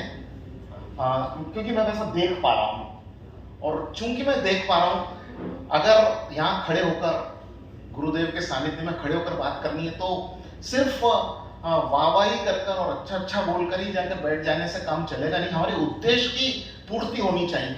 मैं एग्जांपल देता हूँ, एक आध छोटे छोटे एग्जांपल देता हूँ कि पूजा बहन ने कहा कि हम स्टॉल लगाएंगे, उसमें बाविसा भक्ष्य का अलाउ नहीं करेंगे, बाकी चीजें अलाउ करेंगे। ये कंटिन्यू होगी कि नहीं होगी, कि सिर्फ एक दिन के लिए? अगर एक दिन के लिए तो इतने बड़े आयोजन, इतनी बड़ी एनर्जी, इतना बड़ा सारा का सारा समाज लगकर सही में हम कुछ हासिल करने वाले हैं क्या? तो हमारा फॉर एग्जाम्पल एक और एक एग्जाम्पल था, एक दूसरा एग्जाम्पल, हम टैलेंट की बात कर रहे हैं, टैलेंट हंट की बात कर रहे हैं। टैलेंट हंट में हमने नियमावली बनाई कि ये वाली बातों से बाहर नहीं जाएंगे। जैसे सुधीर सुराना जी ने भी बताया कि उसमें देशभक्ति को समाविष्ट किया गया है, उसमें धर्म की बातों को समाविष्ट किया गया है। सही में हमारे बच्चे वैसा कर रहे हैं? उस दिन की बात से वैसा करेंगे? उसको नियम बनाएंगे घर के अंदर, रोजमर्रा की जिंदगी को वैसा जिएंगे, या एक दिन कर देंगे क्योंकि आपने नियम बनाए, वो फ्रेम दिए, एक दिन कर देंगे, कल से फिर हम वही करेंगे जो हम कर रहे हैं? मैं आप सबके माध्यम से आप सबके जानकारी के लिए बताना चाहता हूं कि महेंद्र सागर जी महाराज साहब, मनीष सागर जी महाराज साहब, ये इनसे मैं जितनी बार मिला, जितनी बार रायपुर में कई बार मिला, विद्यापीठ में कई बार मिला, आपके जोधपुर चातुर्मास में जाने का मुझे सौभाग्य प्राप्त हुआ, वहां मुलाकात की। कहीं भी जाओ, कहीं भी मिलो, नागपुर में मुलाकात की, कहीं भी हम दर्शन करने जाए, कहीं भी मिलने जाए, केवल मात्र मन के अंदर एक ही चिंतन लगा रहता है, और वो है समाज की युवा पीढ़ी के संस्कारों की चिंता। हम सारे लोग अपने सारा रिसोर्स और अपनी सारी एनर्जी लगाकर छलांग बच्चों के जैन संस्कार के सृजन की ओर केवल मात्र लिखे में न रह जाए, क्रियान्वित हो, और इसके लिए जो जिम्मा आपको लगता है कि हमने उठाना चाहिए, उसके लिए सारी तैयारी। हर्ष हर्ष हर्ष हर्ष, बहुत सुंदर वक्तव्य प्रभु प्रिया, बहुत सही बात कही आपने। निश्चित हो सकता है कि हम आगे वो क्रियान्वित नहीं कर सकें, लेकिन जब तक हम किसी को कोई टेस्ट नहीं देंगे तो वो आगे उसके बारे में जानेगा कैसे? तो ये हमारी टेस्ट देने की कोशिश है, और फिर इसी में जिसने आगे बढ़ना रहेगा तो विचक्षण जैन विद्यापीठ जैसी संस्था है। निश्चित आप जाके देखिए तो वहाँ के जो बच्चे हैं वो ना सिर्फ पढ़ते हैं, उनके पेरेंट्स से पूछिए कि उनके जीवन में कैसा परिवर्तन आया है। तो वो एक टेस्ट देने की कोशिश है। अब उसमें हम कितने सफल हो पाते हैं, इस सब हम सबकी जिम्मेदारी है कि हम उसमें कैसे सफल बनाएं। इसके बाद मैं आमंत्रित करता हूं अगले वक्ता के रूप में हम सबके प्रिय समाज के प्रमुख स्थानकवासी जैन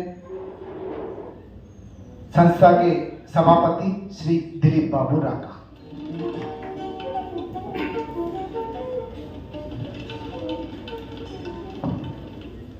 मथे बंदामी प्रातः स्वर्गीय भगवान महावीर स्वामी के चरणों में शत वंदन नमन करते हुए हम सब पे जिनकी श्रद्धा जिनकी कृपा निरंतर बरसते रहती, ऐसे चारों दादा गुरुदेव के चरणों में शत वंदन नमन करते हुए अत्र विराजित परम श्रद्धेय परम पूज्य श्री मनीष सागर जी महाराज साहब और समस्त साधु जी महाराज साहब के चरणों में शत वंदन नमन।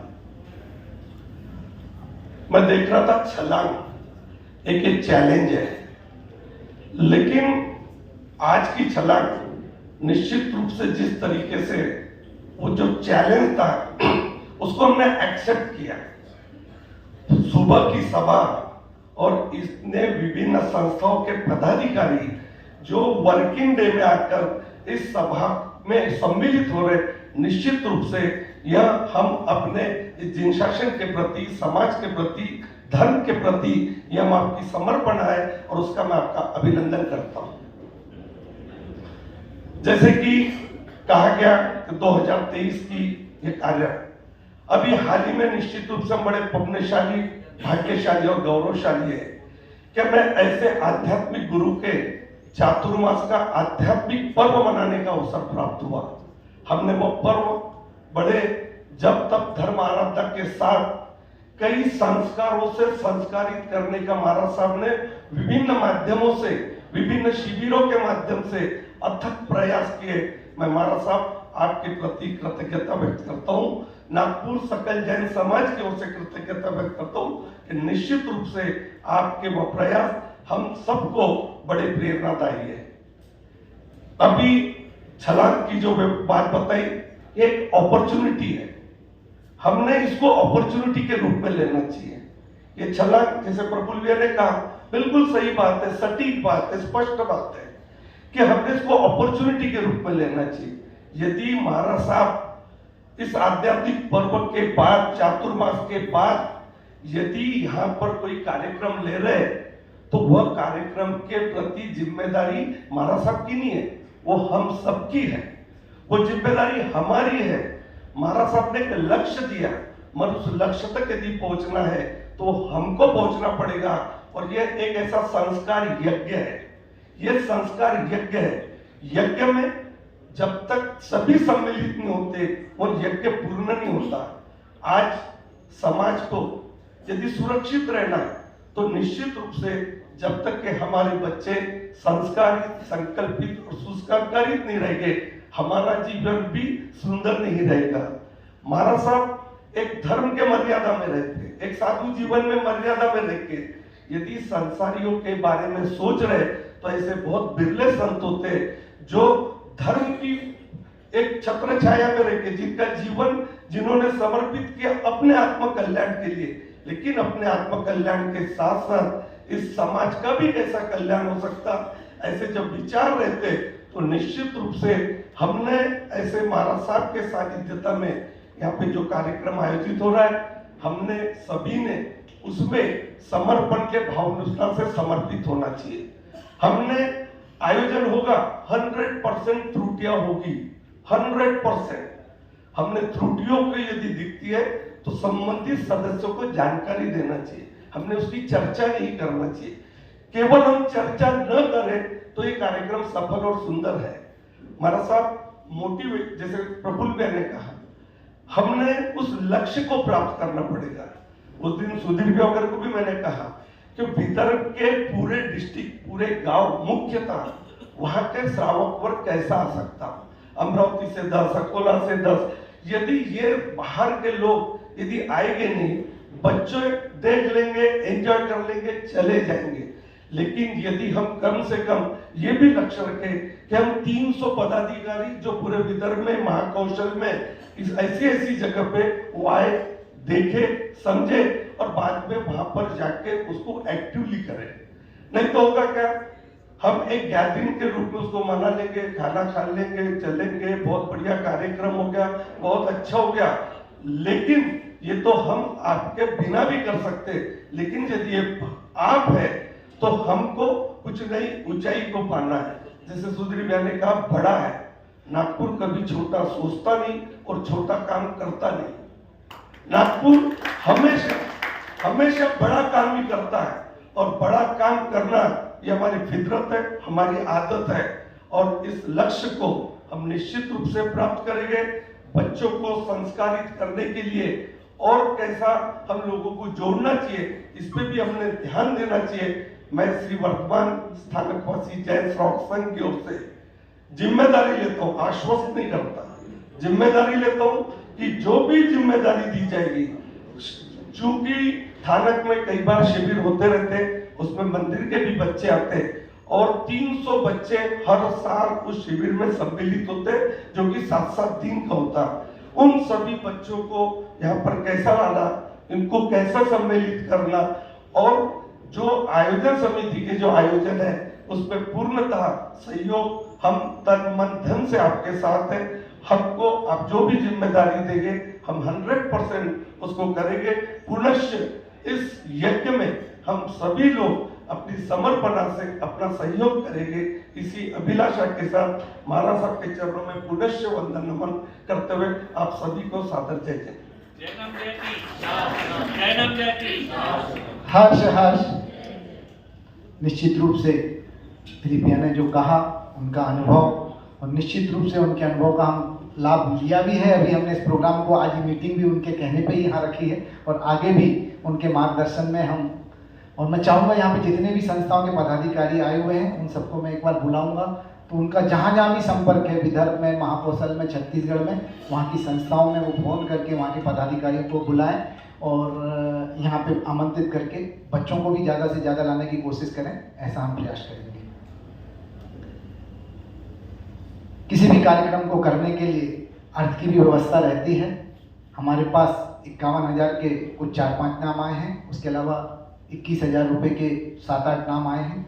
जिस किसी को भी इसमें अपना सहयोग देना है वह अपना नाम सुधीर भैया, मेरे पास, हर्षित भैया या शिपाल भाई के पास नोट करा सकते हैं।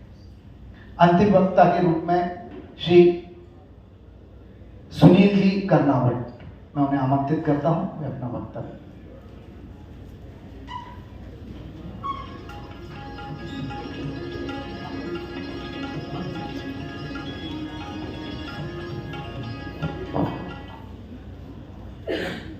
पंच परमेष्टि के चरणों में कोटि कोटि वंदन। पाठ पर विराजित परम पूज्य उपाध्याय प्रवर युवा मनीषी मनीष सागर जी महाराज साहब एवं समस्त चरित्र आत्माओं के चरणों में कोटि कोटि वंदन। समाज के सभी श्रेष्ठीगण एवं महिलाएं जो यहाँ साविकाएं जी उपस्थित है, उन सबको नमन। यह प्रोग्राम 17/11/2023 को रखने का एक विचार था और नागपुर के लेवल पर इसको कर रहे थे, सभी जैन समाज को जोड़कर। फिर जैसे जैसे इसमें जुड़ते गए सभी ने अपने अपने विचार रखे और इसको महाकौशल लेवल पर करना, ऐसा ट्रस्ट मंडल ने तय किया। समिति जुड़ी, गुरु भगवान ने हमें जो जो चीज़ सुझाई उसको ध्यान में रखते हुए ट्रस्ट मंडल और सकल समाज का ये प्रोग्राम, इसको ब्लॉक लेवल पर महाकौशल के लेवल पर करने का निर्णय हुआ। आप सभी ने अपने अपने सुझाव यहाँ पर दिए और साथ में इस कार्य में जो भी सहयोग लगेगा वो करने का आश्वासन भी दिया। लेकिन सब इसमें जुड़ेंगे तो ये प्रोग्राम महाकौशल के लेवल पर हो रहा है तो ये बहुत बड़ा प्रोग्राम हो। इसमें आप सब लोग सिर्फ आश्वासन और हम जो सहयोग मांगेंगे वो सहयोग नहीं, आप सामने से भी सब इसमें जुड़कर हमें कहाँ कहाँ त्रुटि हो रही है उसको सुधारने के लिए हमें सुझाव दे, जिससे हम इसको और अच्छे से अच्छा रूप दे सके, स्वरूप दे सके। यही मैं अपने 2 शब्दों में कहना चाहता हूँ। जय हिंद। हर्ष हर्ष। मैंने अंतिम वक्ता बोल दिया था, पर निखिल भाई यहाँ बैठे हुए थे, फिर यहाँ से चले गए, मुझे लगा निकल गए हैं वो। अब हम निखिल भाई को अगर ना सुने तो उसके बिना हमें अधूरा लगेगा। क्योंकि उनका भी अपना एक एक्सपीरियंस, अनुभव इस तरीके के कार्यक्रम को करने में काफ़ी रहा है। तो मैं चाहूँगा वो हमें मार्गदर्शन दें। आनंद जी कल्याण जी से भी जुड़कर भगवान महावीर स्वामी के चरणों में शत शत नमन। परम पूज्य, और मैं एक शब्द ऐड करूँगा, मेरा आइडल गुरु है कि मेरी मन में बहुत सारी चिंता ये सब जब भी होती है तो मैं YouTube पे गुरुदेव को अवश्य सुन के अपनी चिंताएं दूर करता हूँ। ऐसे मेरे अपने गुरुदेव के चरणों में उपस्थित गुरु भगवान गुरु चरणों में कोटि कोटि वंदन। उपस्थित भाइयों और बहनों, छलांग 2023, लेकिन मैं ज़्यादा नहीं कहूँगा क्योंकि एंडिंग है, समय भी बहुत हो चुका है। मैं चाहूँगा गुरुदेव की एक फीचर बने, जैसी प्रफुल्ल भाई ने बहुत राइट कहा और मैं वहाँ शिवपाल के बाजू में बैठा था, मैं बोल ही रहा था कि भाई उद्देश्य समझना चाहिए इसका क्या है, गोल क्या है हमारा। और बिल्कुल हमारे यहाँ एक सही में विडम्बना है हमारे समाज की, कार्यक्रम बड़ा होता है लेकिन फिक्स्ड गोल अचीव करना बहुत ज़रूरी होता है। और वो गोल अचीव करने के लिए एक टाइम का प्रोग्राम नहीं होता है। ये जो टीम इधर बनी है गुरुदेव, ये बहुत पोटेंशियल है। इनको 2024, 25, 26, 27 तक की जिम्मेदारी तो ये टीम को दे ही देनी चाहिए कि छलांग केवल 2023 तक नहीं कर रहा है। दूसरा जो विदर्भ की बात है और इस क्षेत्र की बात है गुरुदेव, इसको छोटे लेवल पे, क्योंकि हमने विदर्भ जैन महासंघ एक स्थापित किया और अनुभव मैं शेयर करूंगा कि करीबन 12-15 साल से बहुत काफ़ी अच्छे कार्य हो रहे हैं, ठीक है, बड़े फंक्शन, लेकिन गोल अचीव हो रहा है हमारा। तो हमने एक कोऑर्डिनेटर्स अपॉइंट कर दिए थे और वो उस स्थान का कोऑर्डिनेट करके। दूसरा, ये कार्यक्रम आप नागपुर लेवल पे तो करते ही हो, लेकिन मेरे को मालूम है पीछे गोल ये है कि शिक्षा आने वाले समय पे बच्चों को इस माध्यम से मिले जो हमारे जैन समाज के प्लेटफॉर्म ने दिया हुआ है। तो इसके लिए ये जरूरी है कि हम रीच आउट हो, क्योंकि आज के डेट में बड़े व्यस्त है लोग कि इधर आने के लिए आएंगे तो 25, लेकिन जब आप वहीं पे जाओगे और उनको प्रेरणा दोगे तो वो भी एक टीम, जैसी मैंने सुना है कि एक टीम भी फॉर्म हुई है। अगर विदर्भ लेवल पे अगर वो हो जाए, जैसे हमने भी एक बार किया था, उसे बहुत अच्छा रिस्पॉन्स आया था। 1-to-1 टच, ये सभा यहाँ तो हुई, लेकिन समय है, अगर पोटेंशियल एरिया में 5-7 सभाएं और कर लेंगे तो इसकी आउटपुट बहुत अच्छी आएगी। जरूरी नहीं है कि वो इधर भी आवे, लेकिन आने वाले समय पे वहाँ के स्थान, वहाँ के लोग प्रेरित हो कि हमें मार्गदर्शन दे और ये कार्य वहाँ पे भी सवाल माइन्यूट लेवल्स पे भी हो सके, क्योंकि जरूरत यहाँ पे शहर में तो है लेकिन गांव में ज़्यादा, और वहाँ से जो बच्चे वहाँ पे आएंगे वो काफ़ी ज़्यादा आउटपुट मिलता है। मार्केटिंग दृष्टि से अगर देखें तो वो एक फर्टाइल लैंड है जहाँ से उपज हमें बहुत जल्दी मिल सकती है और रिजल्ट भी जल्दी मिल सकते हैं। तो वो भी एक कार्य होना चाहिए। बहुत सुंदर इवेंट है, बोलने की ज़रूरत नहीं है, हम जुड़े हैं ये तो बोलना ही नहीं है, लेकिन हमारी जवाबदारी है कि ये कार्य में जो भी रहेगा अवश्य हम जितने भी बैठे हो उनके भी आप मैं बोल सकता हूँ कि जो भी कार्य यहाँ भी रहेगा या पश्चिम नागपुर से भी जो भी आवश्यकता रहेगी तन मन और धन के हिसाब से, तो हमें आदेश ही देना है और हमारी जवाबदारी भी है कि ये कार्य में जुड़े और यह छलांग 2023 नहीं, लेकिन ये एक ब्रांड बन जाए आने वाले समय पे, वो हिसाब से वो कार्य का उद्देश्य होना चाहिए, जाकि आने वाले समय तक ये कार्यक्रम किस तरह से चल सकता है उसकी रूपरेखा वहां पे होनी चाहिए। कंक्लूजन में कि ये छलांग यहाँ पे एंड नहीं हुई है, ये शुरुआत है और आने वाले समय पे इसको कैसा आप आगे ले जाने वाले हो, और जो प्रफुल्ल भाई का उद्देश्य है कि उसका आउटपुट रिजल्ट ओरिएंटेड बने, उस पर अवश्य उस दिन प्लान होना चाहिए, ऐसी मेरी भावना है। धन्यवाद मुझे बुलाया। जय जय। हर्ष निखिल भाई का मार्गदर्शन निश्चित रूप से पूरे विदर्भ में उनकी पकड़ काफ़ी अच्छी है और वो कार्यक्रम करते भी रहते हैं। और निखिल भाई मैं बताना चाहता हूँ, प्रेरणा जी कोटेचा के नेतृत्व में 4 से 5 लोगों की टीम लगभग 7 दिन के लिए पूरे विदर्भ का दौरा कर रही है और हर स्टेशन पे जाके उन लोगों को इसके लिए मोटिवेट करेंगे कि इस प्रोग्राम में कैसे आना है। निश्चित इसमें आपकी भी जरूरत हमें पड़ेगी सब जगह फ़ोन करने की, तो हम आपसे संपर्क करेंगे। आप सभी लोगों ने सुना, एक अंतिम वक्ता और कभी कभी होता है, हम चेहरे देखते रहते हैं, कहीं ना कहीं कुछ याद आता है। मौलिक भाई सावड़िया, तपागत जैन मंदिर से मौलिक भाई सावड़िया, मैं उन्हें आमंत्रित करता हूँ, कृपया वो यहाँ आए और अपना उद्बोधन।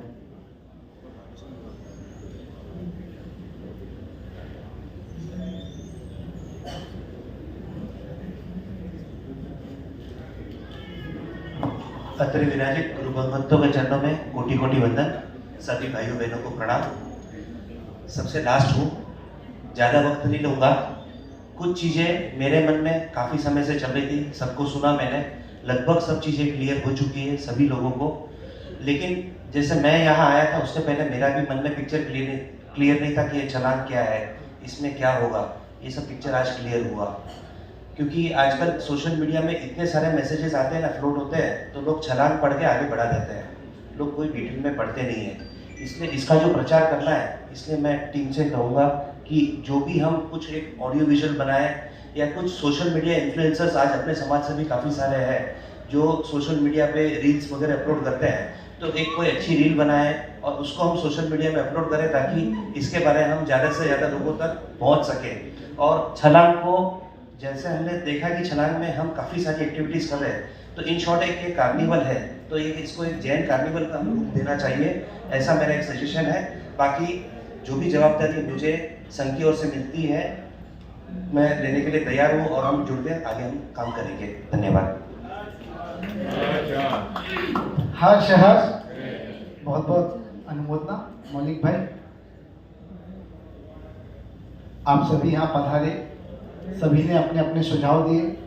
मैं कमेटी मेंबर की तरफ से कोशिश करूँगा कि आप लोगों ने जो भी सुझाव दिए हैं उसे हम क्रियान्वित करें और आप सब लोग निश्चित रूप में इसमें तन मन धन से जुड़ेंगे, ऐसी आशा के साथ मैं आभार प्रदर्शन के लिए आमंत्रित करता हूं श्री अखिल जी भंसाली।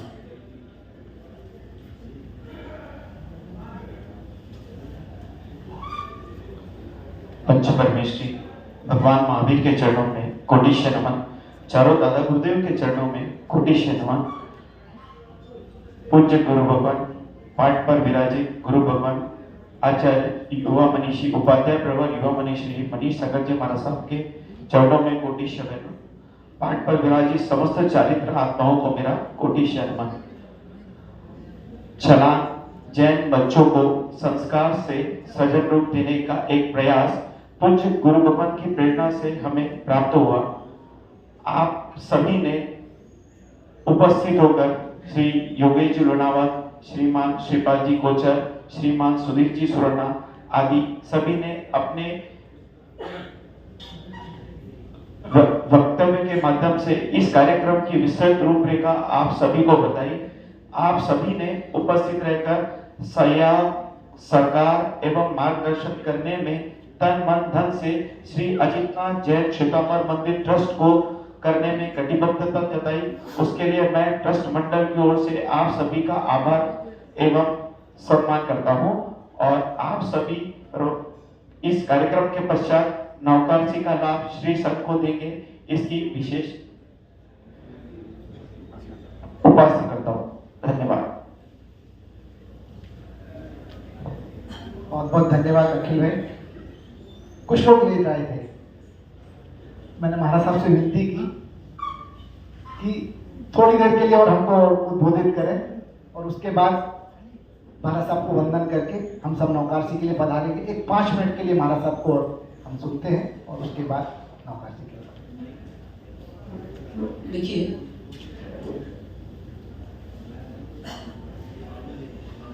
छलांग सिर्फ एक बहाना है। छलांग के पीछे जो विजन है वो बहुत सारे हैं। जैसे प्रफुल्ल भाई ने बताया कि कोई भी कार्य करें तो लक्ष्य से जुड़ा होना चाहिए। बस अंतर इतना है कि उनकी एक चिंता थी कि हमारे समाज में अक्सर कार्यक्रम होते हैं और उनका जो तथ्य है, जो मर्म है, वो छूट जाता है और छूट जाता है क्योंकि हमारा लक्ष्य कार्यक्रम हो जाता है। मैं भी आज सुबह से जब वहां से निकला था तो बीच में जब समय मिल रहा था मेरे मन में यही चल रहा था कि हम क्यों कर रहे हैं, इसके पीछे क्या उद्देश्य है। और ये सबको होता है क्योंकि हम सब बनिए हैं। तो हम हर बार सोचते हैं कि मैं ये कर रहा हूँ तो मुझे क्या मिलेगा इसके बदले। तो हम सब सोचें जरा कि जो भी हम कार्यक्रम कर रहे हैं वो कार्यक्रम एक ही दिन का ही बस सत्य है, लेकिन वो बहुत कुछ दे सकता है हमारे को यदि हम उससे लेना चाहें तो। जैसे आज ही आप हम सब मिले तो हम सब अलग अलग फिरके के हैं ऐसा बोल सकते हैं, लेकिन फिर भी आज हमको क्या लग रहा है, हम सब एक हैं। ये एक शुरुआत है, ये मैत्री भावना का विस्तार करने का कार्यक्रम नहीं है क्या छलांग, जिसने आज ही अपना परिचय दे दिया कि हम सबको मिला दिया। ये तो कार्यक्रम के पूर्व में ही हमारे को कुछ दे रहा है, फिर कार्यक्रम करते हुए कुछ देगा और कार्यक्रम के पश्चात भी कुछ देगा। आज स्ट्रेस इतना ज्यादा फैल रहा है, वो एक दिन होगा जब बच्चे भी आनंदित, बड़े भी आनंदित, वो भी तो उसकी एक दिन होगी। एक कार्यक्रम इसमें छूट गया बताना कि एक पेरेंटिंग वर्कशॉप या ऐसी कोई चीज जरूर उस दिन दी जाएगी जो हमारे अंदर के जालों को खत्म करे। और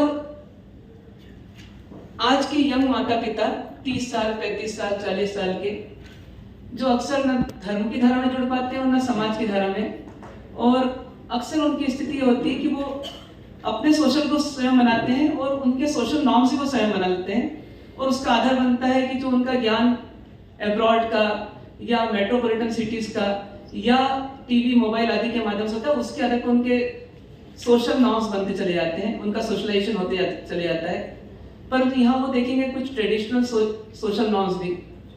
बस अब इतना हमें और करना है इस कार्यक्रम में कि जो भी हम कार्यक्रम रखेंगे उस कार्यक्रम के साथ हम क्यों कर रहे हैं, इसका एक्सप्लेनेशन उनको जरूर मिल जाए।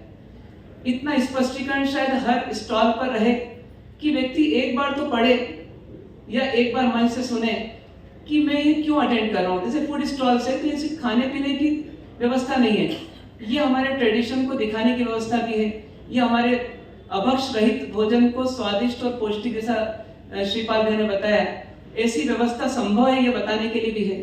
क्यों हम केक्स पर ही जाएं, क्यों ना हम बाटी पर जाएं, ये सिखाने के लिए भी है। ऐसी हर कार्यक्रम की योजना जो है उसके पीछे जो क्यों है वो अच्छी तरह से लोगों तक पहुंच जाए, तो शायद उनको भी सोचने के लिए मजबूर होना पड़ेगा कि हाँ इसका ये फायदा है। जैसे टैलेंट शो है, तो टैलेंट शो में बच्चा एक भजन बोलेगा तो उसको 10 बार 25 बार पहले पूर्व में रिहर्सल करना होगी। उस समय बस उसका एम ये ना रहे कि मुझे कोई प्राइज लाना है, उसका एम ये हो जाए कि इस भजन की जो वर्डिंग्स हैं, जब तक मैं अपने भीतर नहीं इसको बसाऊंगा तब तक मेरी अभिव्यक्ति अधूरी होगी। तो इस तक हम बात को पहुंचा दें, ये आपकी हमारी टीम का काम है। और कार्यक्रम के दौरान एक अच्छी नेटवर्किंग होगी, जैसा निखिल भैया ने बताया, तो वो आगे भी काम आते रहे। आप छलांग को दी एंड ना माने, ऐसा माने कि शो स्टार्ट हुआ है बस, और आगे भी ऐसी कार्यक्रम चलते रहे जिससे कि एक नेटवर्किंग जैन समाज की बनी रहे और कुछ अच्छे फ्रूटफुल कार्यक्रम उसमें होते रहे। एक और चीज है कि इस कार्यक्रम के बाद क्या, तो यदि हमने पेरेंटिंग वर्कशॉप में, पेरेंट शो में या और भी चीजों में यदि हमने कुछ अच्छी योजनाएं उनको दी, साथ ही साथ उसको क्यों को समझाया, तो आगे उसका पालन करेंगे। पर साथ ही साथ विचक्षण जैन विद्यापीठ से यदि ये बच्चे जुड़ते हैं और उनके पेरेंट्स जुड़ते हैं, तो वहां पर एक योजना और है कि पेरेंट्स का हर साल 2 बार या 3 बार एक कैंप हो, जिसके माध्यम से उनको जैन ट्रेडिशंस आदि भी सिखाए जाए। तो बच्चों को स्कूल के दौरान, स्कूलिंग के दौरान और साथ में बड़ों को बीच बीच में कैंप्स के माध्यम से जो शिक्षाएं मिलेगी, वो भी 4-5 साल 10 साल तक यदि उनको मिलती रही तो पौधे सींचते जाएंगे और फिर एक वृक्ष बन जाएंगे। फिर वो वृक्ष बन गए, सख्त बन गए, तो उसके बाद कोई आंधी इनको हिला नहीं सकती। आज भी हम जब देखते हैं कुछ बच्चों के योगदान, तो हमको बहुत खुशी होती है उस स्कूल के माध्यम से कि 40 बच्चों ने इस बार तेला, अठाई या अक्षय यदि तप आदि किया पर्युषण पर्व के दौरान। तो ये एक उपलब्धि है कि कम बच्चे होते हुए भी, 300 बच्चे होते हुए 40 बच्चों का उसमें धर्म के क्षेत्र में प्रवेश हुआ। ऐसे कभी कभी उनको स्नातक पूजा करते हुए देखते हैं तो ऐसा लगता है कि बड़े बड़ों को जब नहीं आती पूजा और इनको आती है तो कितनी खुशी की बात है। एक बच्चे की तबीयत खराब होती है तो उसकी मम्मी नहीं है वहां पर, पापा नहीं है, लेकिन उसका फ्रेंड है उसके पास, रूममेट है उसके पास, वो रूममेट उसको नर्स तक ले जाता है और कंधे पर हाथ रख करके ले जाता है, तो खुशी होती है कि देखो इस बच्चे ने हेल्पिंग, केयरिंग, शेयरिंग सब सीख लिया, तो कितनी खुशी की बात है। बच्चा जब सेल्फ डिपेंडेंट बनता है वहाँ पर, तो एक खुशी की बात है कि आज के बच्चे नखरीले हो रहे हैं कि उनको छोटी छोटी चीज़ें मेज पर चाहिए और ये नहीं मिला तो वो जिद करते हैं, कभी चिल्लाते भी हैं। 8 बजे मम्मी उठाए तो मम्मी को एक गाली जरूर सुननी पड़ती कि आज जल्दी क्यों उठा लिया, आज संडे का दिन था। पर वहाँ पर बच्चे 5 बजे, 5:30 बजे, 6 बजे जब उठ जाते हैं और फील्ड में जाते हैं, जॉगिंग करते हैं या पूजा आदि करने जाते हैं या मंदिर दर्शन करने जाते हैं, गाथा याद करने जाते हैं, तो एक खुशी होती है। तो ये भी यदि हमने उस इंस्टीट्यूट से इन बच्चों को जोड़ दिया, चाहे भावनात्मक रूप से जोड़ें और चाहे वास्तविक रूप से जोड़ें, लेकिन ये जुड़ गए तो कहीं ना कहीं वहाँ पे जो कार्यक्रम चल रहे हैं उन कार्यक्रम जुड़ करके इन बच्चों का भविष्य एकदम ठोस है और दृढ़ है कि उनको फिर भौतिकता की आंधी या आज के विकार शिकार नहीं कर पाएंगे उनका। तो ऐसे भावों के साथ अपन इस पूरे मिशन को प्रारंभ करें, पूर्व से लाभ उठाना शुरू करें, उस दिन बहुत लाभ उठाएं और आगे भी लाभ उठाते चले जाएं। ऐसा प्रयास आपका हमारा सबका हो। ओम शांति शांति शांति। सामूहिक गुरुवंदन के पहले एक सूचना, 25 और 26 तारीख को इस चातुर्मास में हमने क्या खोया क्या पाया, इसके ऊपर कार्यक्रम सुबह 9 से लेके 11 बजे तक रखा गया है। आप सभी से उसमें पधारने की बहुत बहुत विनती। सामूहिक पुस्तक मिलेगा, सभी लोग सामने पधारेंगे गुरुवंदन के लिए। सभी सामूहिक इच्छामि खमा।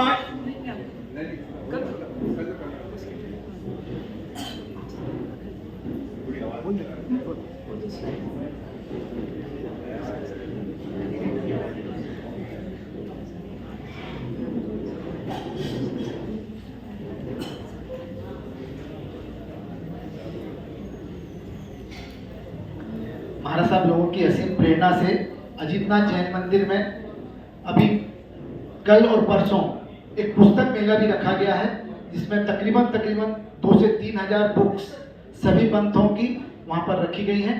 जिस किसी को भी इसमें रुचि हो, बाकी मैं सभी से निवेदन करूंगा कि उस पुस्तक मेला को देखने के लिए जरूर से जरूर पधारें। सामूहिक गुरुवंदन इच्छामि खमाशुनो वंदेयो जानिचा निस्सियाय मध्येन वंदामि। इच्छामि खमाशुनो वंदेयो जानिचा निस्सियाय मध्येन वंदामि। इच्छा भगवान सुराई सुख दाप शरीर निवामा सुख संजम जाता निवो छोजी स्वामी दाता देजी बात पानियो लाभ देजो जी। इच्छामि खमाशुनो वंदेयो जानिचा निस्सियाय मध्येन वंदामि। इच्छा कामेनम संति स भगवान अभ्युत्थम्य अप्यंतरायम खाम्यो ईशम खामेमि रायम। जम किंची आपत्याम कापत्याम भत्ते पाने विनय व्यावचे कालावे सलावे उच्छासने संभातने अंतर भाषा उरी भाषा जम किंची मध्य विनय परिहीनम सुहुम्बा वारेम्बा तुभ्ये जाना अहम न जनामि तस्मिन् इच्छामि खमाशुनो वंदेयो जानिचाय निस्सियाय मध्येन वंदामि। सुख साधन साहित्य सब एक साथ पूछेंगे, सुख साधन साहित्य। चत्तारि मंगलम अरिहंता मंगलम सिद्धा मंगलम साहु मंगलम केवली पनतो धम्म मंगलम। चत्तारि लोकोत्तमा अरिहंता लोकोत्तमा सिद्धा लोकोत्तमा साहु लोकोत्तमा केवली पनतो धम्म लोकोत्तमो। चत्तारि शरणं पवज्जामि अरिहंते शरणं पवज्जामि सिद्धे शरणं पवज्जामि साहु शरणं पवज्जामि केवली पनतम धम्मं शरणं पवज्जामि। सर्व मंगल मांगल्यम सर्व कल्याण कारणम प्रधानम सर्वधर्माणाम जयनम जयति शासनम। बोल शासनपति भगवान महावीर स्वामी की जय। चालो दादा गुरुदेव की जय। उपाध्याय आचार्य योगी परम पूज्य महेंद्र सागर महाराज साहब की उपाध्याय। सभी से निवेदन है नवकार सिंह का लाभ लेकर जाए, पीछे नवकार सिंह रखी है। सभी से निवेदन है कोई भी बिना नवकार सिंह लेना चाहे।